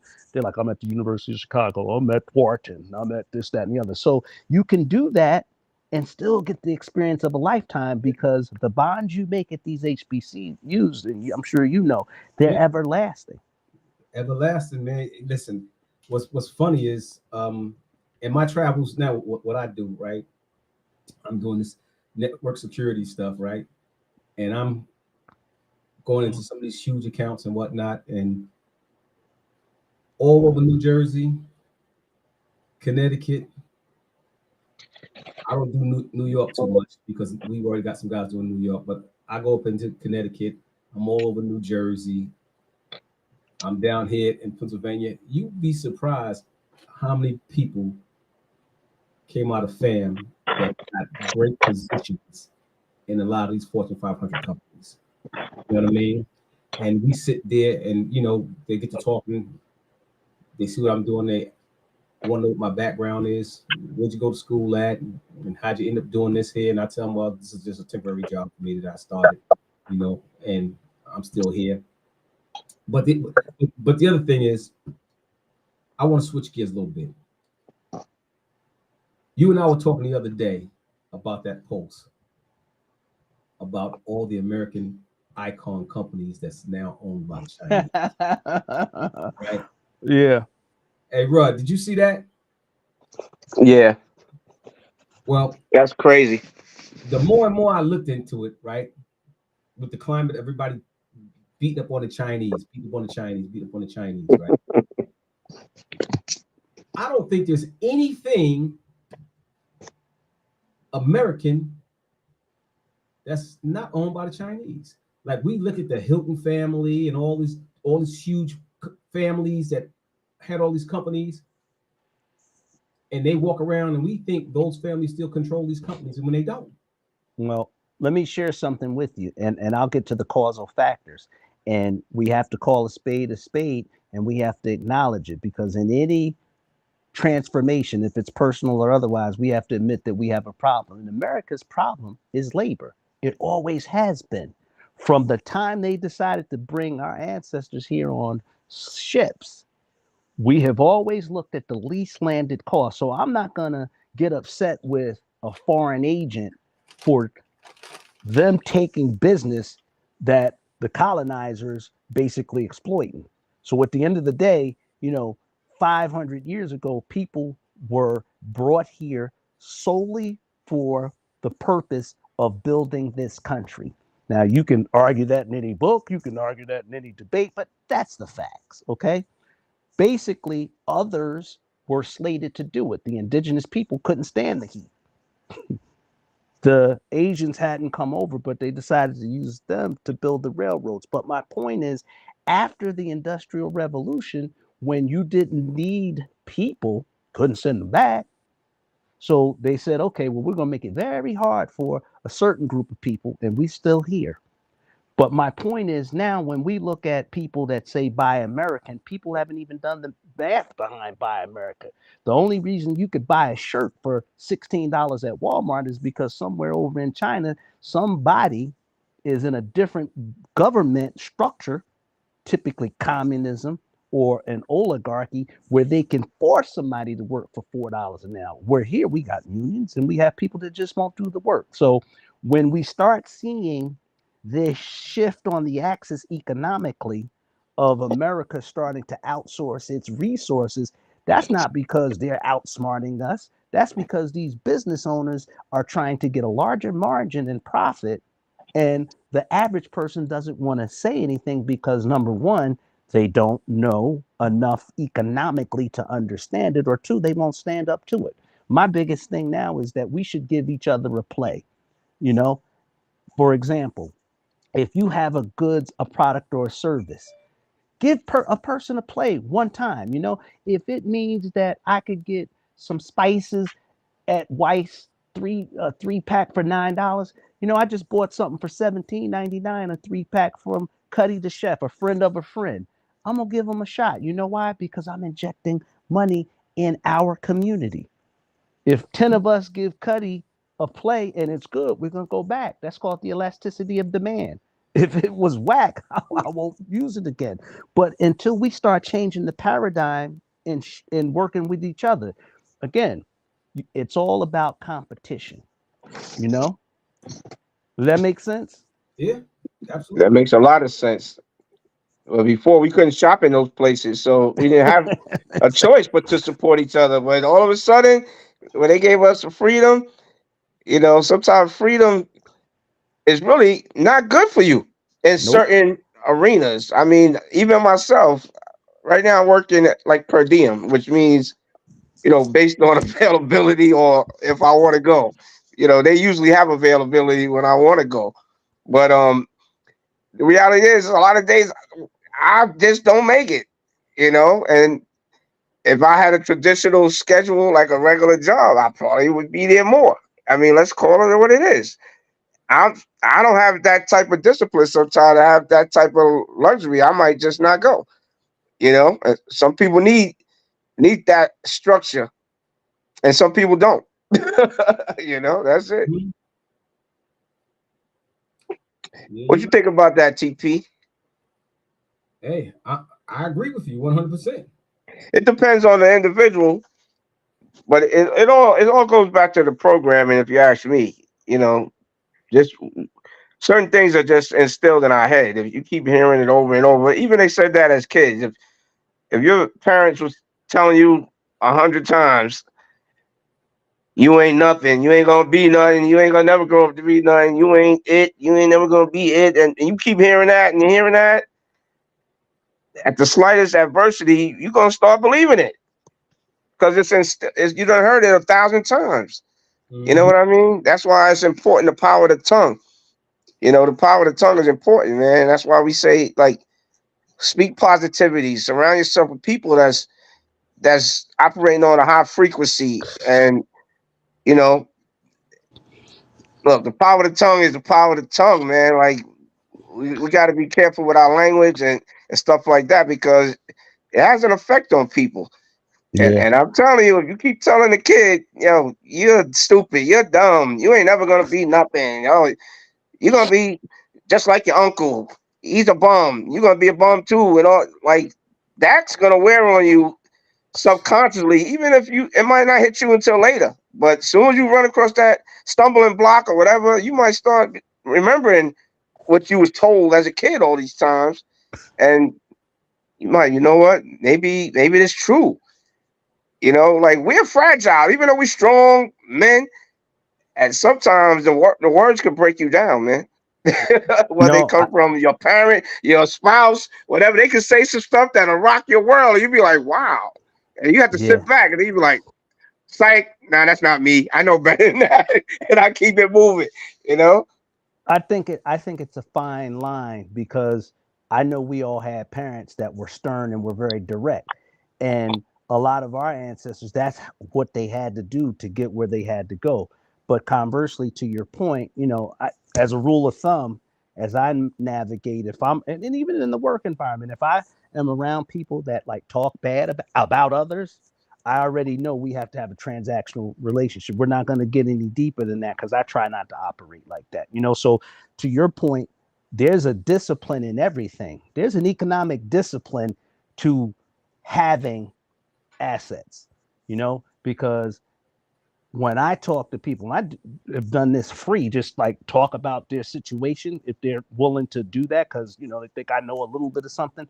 Typically, what you find 80% of the time is not that people aren't capable of saving and getting to their goal. They just don't want to do it because they have other priorities, like getting a $700 car note or buying Louis Vuitton when theoretically they shouldn't, or having a credit score that's lower than it should be because they've made the decision not to look at debt and use it for them. See, these are all causal factors, and I don't blame anyone, but Right. that's where when you reference the financial literacy, you know what I'm saying?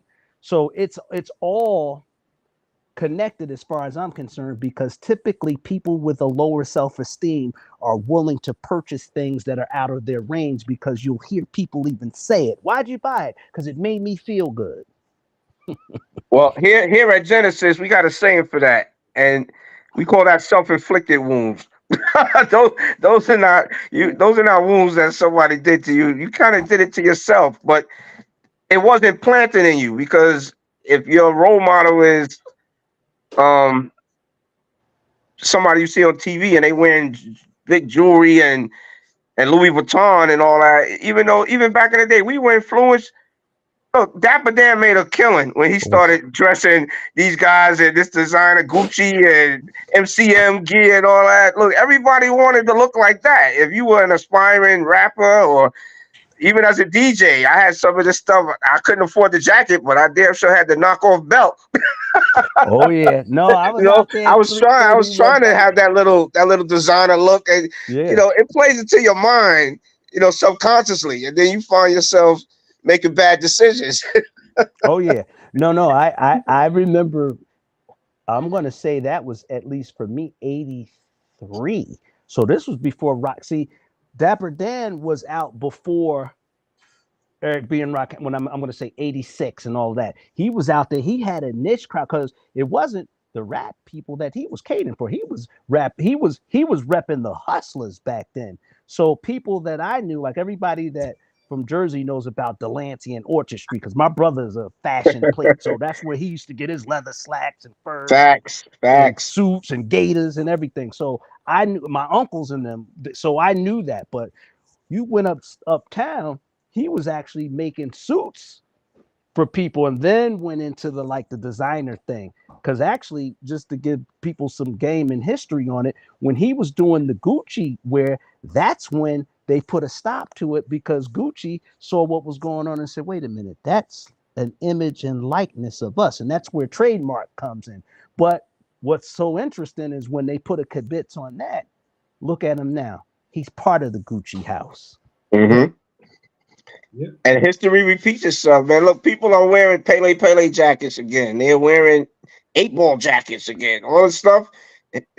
The design, history repeats itself, man. People are going to be wearing shell-toe Adidas again, and they recycling the Jordans. This is about the 10th time the 7s are coming out.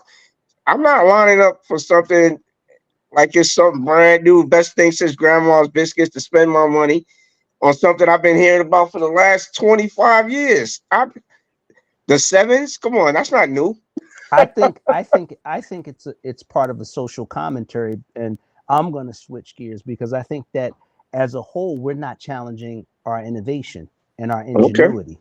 And part of that is because there is a fundamental dumbing down of America. Now, it does not matter about your political affiliation, but I'd submit to you that over the past 8 to 10 years, we fundamentally not made learning or what I call creative thinking.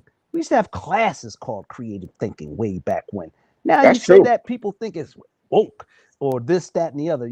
Terms of positivity are being co-opted by the oppressor to make it seem like it's a bad thing. I mean, some people's lives' aspirations are to go to Ivy League schools, but now they're under attack because they challenge the status quo of what, this dumbing down is. So we got to keep that in mind because that's a mainstream commentary that I'm making. So anything that we talk about mainstream is exacerbated when it gets down or trickles down to how it impacts our communities. We've even tried to do it. I think even TP referenced it. He said he was a nerd. Back in the day, I knew the answers to everything. Hey, I'd have to fight. That was what it was. Mm-hmm. We can't assign a penalty for intelligence or intellectual curiosity because a lot of times that intellectual curiosity is only received in segmented fields of endeavor like sports or DJing or music. What about that intellectual curiosity that can cure cancer or look at ways to legislate to make us more freer? And those are the type of things that as communities we have to demand that we accept as, on par with those other ones. Well, this morning I heard, and I want to know your opinion on this. I heard this morning, and I told TP this morning too. They said at the pace we're moving right now, They doing the math on this stuff. They saying by the time, we check out, the average person have spent 10 years of their life watching TV. Well, all right. Yeah, I came. That's when I came in. I heard you say You this. heard that? What do you think Well, about that? Well, I can tell you this from an analytic standpoint, we spend arguably a third of our life sleeping, or we should, and that's 8 hours a day. Most people don't. Most people get between 5 and 6. So if we're spending pretty much 10% of our time watching TV, that's part of the technological shift. But I'd argue if you're watching that content, it depends on what you're watching. If you're watching something to learn a skill or a transferable skill, depending on the stage in your life, I don't see that as a bad thing. If you're watching that content for cartoons or some BS, that's probably negative. So for me, time is everything. My That's weekday. how the conversation started this morning. The whole thing was, you got to be careful what you feeding into your mind. And whether Absolutely. it's social media, TV, whatever it is, it definitely it kind of sets the tone for your day. Right. It Now, kind of sets the tone. I won't justify it. I'll just bring perspective. If you start your day at 8 and you're constantly on a computer or you're working or you're on the phone or you're solving complex problems, having 2 or 3 hours to do nothing and just watch something, that's good because that's allowing you to recharge. So I'm submitting that there's a correlation between your activities and your watching habits, if that makes sense. That makes sense. I'll be very frank. After a long day in the office, I'm not trying to learn anything else because I need to recharge because I'm putting probably 100% of my effort paying attention or making decisions or putting together strategic plans. So I call that veg time. But, when we're talking about children, because they have the most impressionable minds. The only thing I can do right now is lose my mind. I'm trying to keep what I have at this stage and manifest it so that I can continue to make a living. But for the young mind, that's a muscle for them. So what they see, what they retain, what they learn, and what they're exposed to are arguably the most fundamental things. And that's the responsibility of a parent. And before, and I caught you when you were saying before, a parent could say, you better not turn. Well, we had fewer channels, by the way. What was it? Mhm. 2, 4, 5, 7, 11, 13, and maybe channel 47 for wrestling. If you Yeah, had if you was the lucky. If you had the aluminum foil on top of the hanger. exactly. So the point I'm making is that in parents where that was serious, a parent could say, you better not watch TV after 9 o'clock. There wasn't no TV. Or if you want punishment, you better not turn that television on. Was no television. But now with the onset of tablets, phones, TV, streaming, you've got 6 different ways to get images, and you've got literally thousands of images that can be, you know, captured. And the sad thing is that we've lost the journalism aspect. So you and I can see the same or have the same topic, but have different points of view because of the way it's being presented to us through the mainstream. And we have That's to true. watch that, so I have to make decisions when I have casual conversations. If people are talking like something that's totally, I know not to be true or doesn't have a basis of fact, I don't waste time. Because you said that as well. Time is something you don't get back. So I submit to the audience, we got to be a little bit more choicier, if that's a word, or choosy, and who and what we communicate with and to. Because if somebody's speaking nonsense, there was a time once I would try to argue with them to win the debate. Nah, let it go, son. Because at the end of the day, you're devaluing yourself by wasting time and then not really getting the stimulation that's required to move forward. That's right.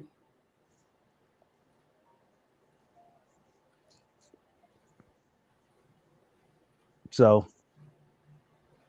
I think Yeah. we lost Rudd. Huh? Yeah, we're about to wrap up.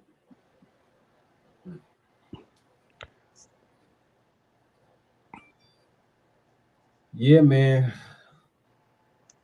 This has been good. This has definitely been good here. Rudd dropped out. You get Rudd back in. You back, Rudd? There he Yeah, is. I don't know what's going on here, man.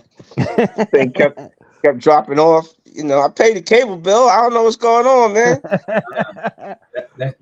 That's your dog. Yeah, it might be. It might be. I had my ride or die with me, man, during the show. He was kind of quiet. I got to give him his credit. He might have to get a bone after this. You know, he usually don't let me sit somewhere for hours of change without giving him some attention. You know. And one thing I wanted to ask you guys, man. I know we're running out of time. With your college experience, I wanted to ask you that before you switch gears. Were either you guys did y'all have Greek affiliations on your schools? Did y'all get involved in any of that? I didn't, and I'll tell you why. And TP may have a similar conversation. But I think, one, growing up in a family that you dropped off, Darren. I can't hear you. Can you hear me now? I can hear Darren. Darren. Yeah, I'm here. Darren's coming through. It's you that's dropped off. Darren. Yeah, I'm here. Darren. You can hear me, right, Darren? Yeah. Darren. Yes, TP is the one that dropped off. Yeah. Darren, I can't hear you. Can you hear me? Yeah. Yeah. Yeah, I can't hear you. Now, why is that? Why I can't hear you?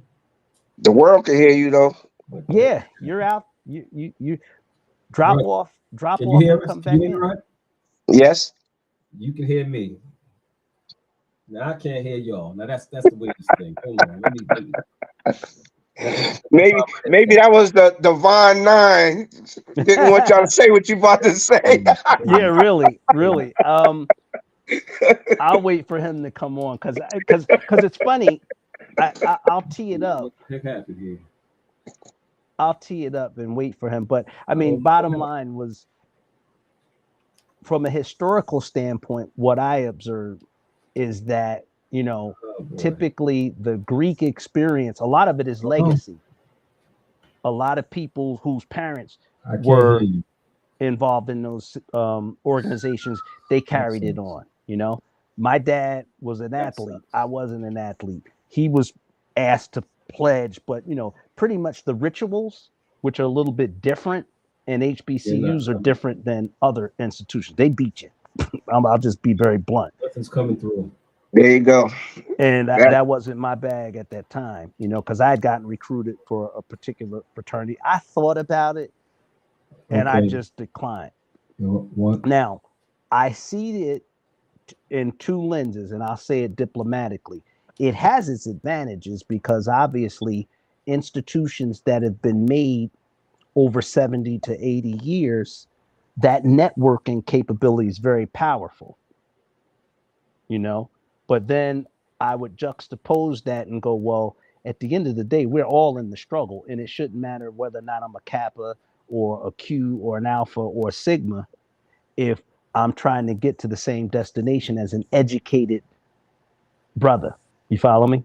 So it shouldn't matter whether or not I'm this, that, or the other, because at the end of the day, if we're trying to move ahead holistically, that shouldn't be a barrier to entry. Now, because I was what you call non-affiliated, I didn't have any issue navigating around with anybody, So even as a DJ, I would work with the Kappa DJ, or I'd work with the Q DJ or whatever. So that actually gave me a little bit of flexibility, because if you pigeonhole yourself by repping one organization, at least at that time, it could limit you to other opportunities.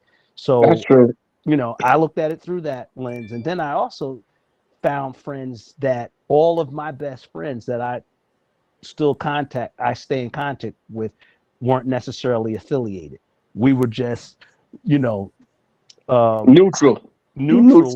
and enjoyed and had as good or better experience because we didn't have those obligations as a member of a fraternity. So me, I'm an advocate of them.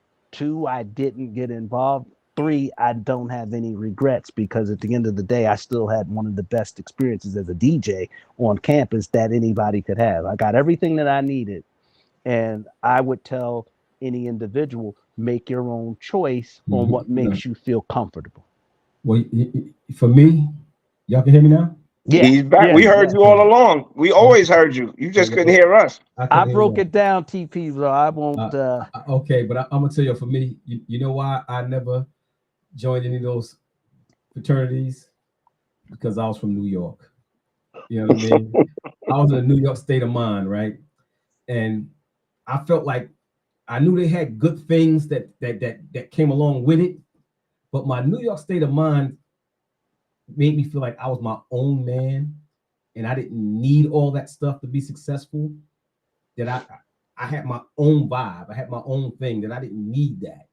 And it seemed like I kind of looked at all those guys as being cornballs, even though I was a cornball myself.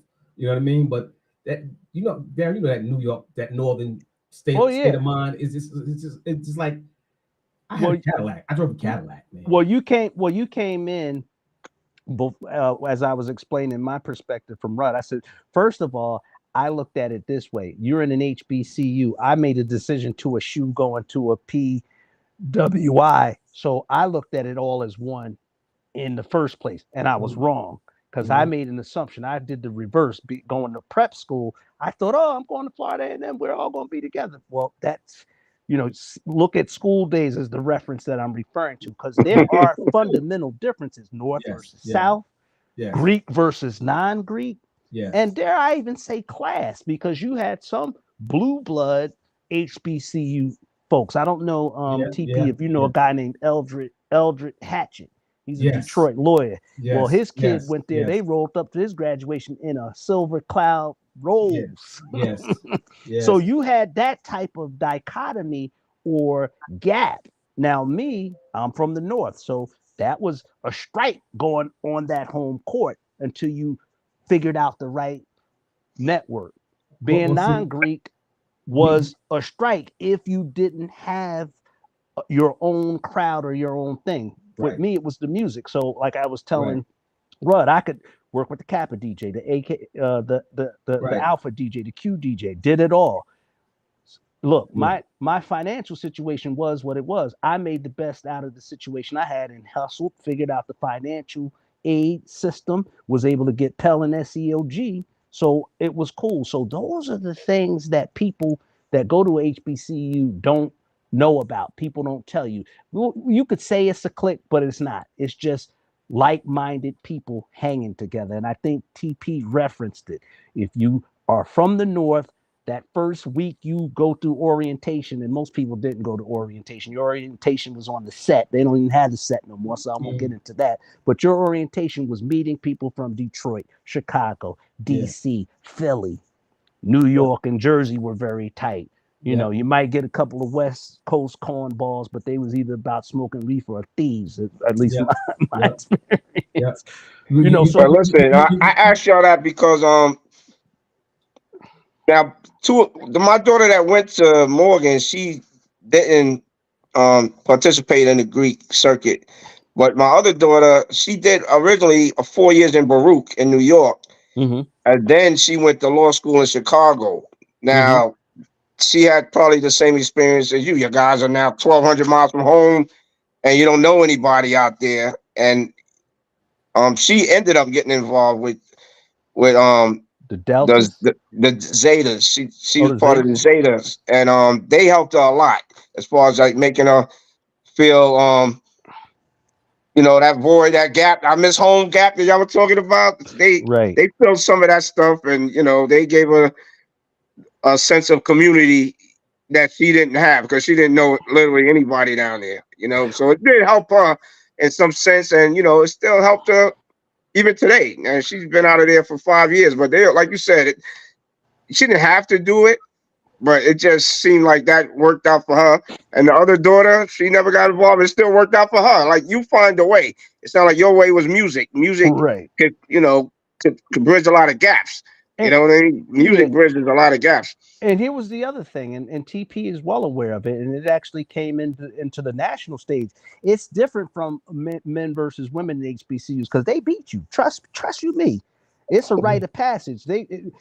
Going across the burning sands is a whole different thing when you pledging. Because I lived across the street from the Q house when I was a sophomore, and trust me, I could hear the howling. So that wasn't for me, because being the youngest kid, I used to have to fight my brother and my sister. We were, we did what it had to do. And I was like, well, I didn't understand at 17 the value, or at least the investment of, submission, even based on some of my religious subscriptions.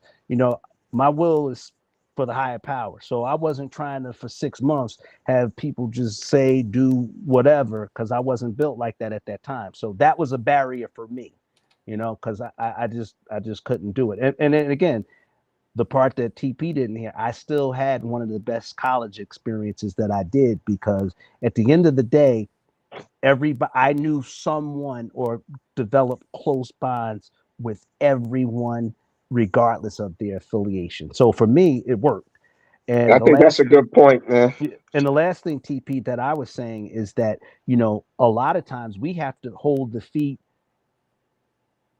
fire to the feet of these organizations, because as a people, I would expect them to be doing a little bit more on the social scheme of things, because they've kind of deviated from what they were designed to do. And I'm saying that respectfully. But, in 1918 or 1908, when Alphas and Qs, those are the dates that I can recall, when they were formed to network and hold each other together. Right. But, today it's a little bit different, because, and I'll tread lightly, my question is, what have you done for the community as a whole? Because if you look at some of the schools, and I'll just call them out, Morgan, Florida A&M, and Howard are all in hoods. Yeah. So if you are part of the rich legacy, and you're talking, FAMU is over 100 years old, 1887 was its inception. What are we doing as a community, as a Greek organization, to uplift that community? Because you could go down the street and be in Frenchtown or near the other shanty towns, I used to call them. What are we doing with respect to food drives, or creating mechanisms to be a pathway for that kid that right down the street can look on the highest of 7 hills and see new buildings, the Will Packer Auditorium, and things of that nature? That's so right. Those are questions I respectfully ask for these organizations that have a network, have an endowment, and have the ability to facilitate these opportunities for the youth. Right. Most HBCUs, you go 2 blocks around the corner. you better hold on to your wallet. That's right. But in retrospect, that's kind of learned behavior too, because if you go around the corner at Atlantic City, or you go around the corner down the street in Las Vegas, and all the glitz and lights and all that, you go down, there's a big homeless problem. You go 2 blocks around Atlantic City, you see people sitting on the corner in front of the liquor store, and it's so it ain't just them. It's kind of a learned behavior, if you ask me, because we wanted to model them. We didn't want to just structure our own plan, and like you said, the original plan changed. But look, y'all, and then the organizations became self-serving, like a lot of businesses. We got to cut this short, because we got to jump to the next show. All right, well, let's do it, man. I appreciate y'all so much, man. This was a great conversation, and it's always gonna be a next part.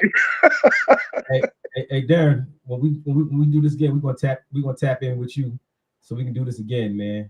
Thank you, man. Thanks for having me. I just happened to be checking you guys out, and an hour and some change later, and it's always good. So it's always love, and I'm gonna check you guys out. All right, a pleasure. Man. We appreciate it, man. Take care, man. All right, guys. Salute, Peace. Man. Thank you. Salute. All right, yeah, we're gonna get out of here, and we're gonna get up with y'all next Saturday again with the TP Squared Show and the Feel Good Show right here on Gynesis Radio. All right, later. Peace.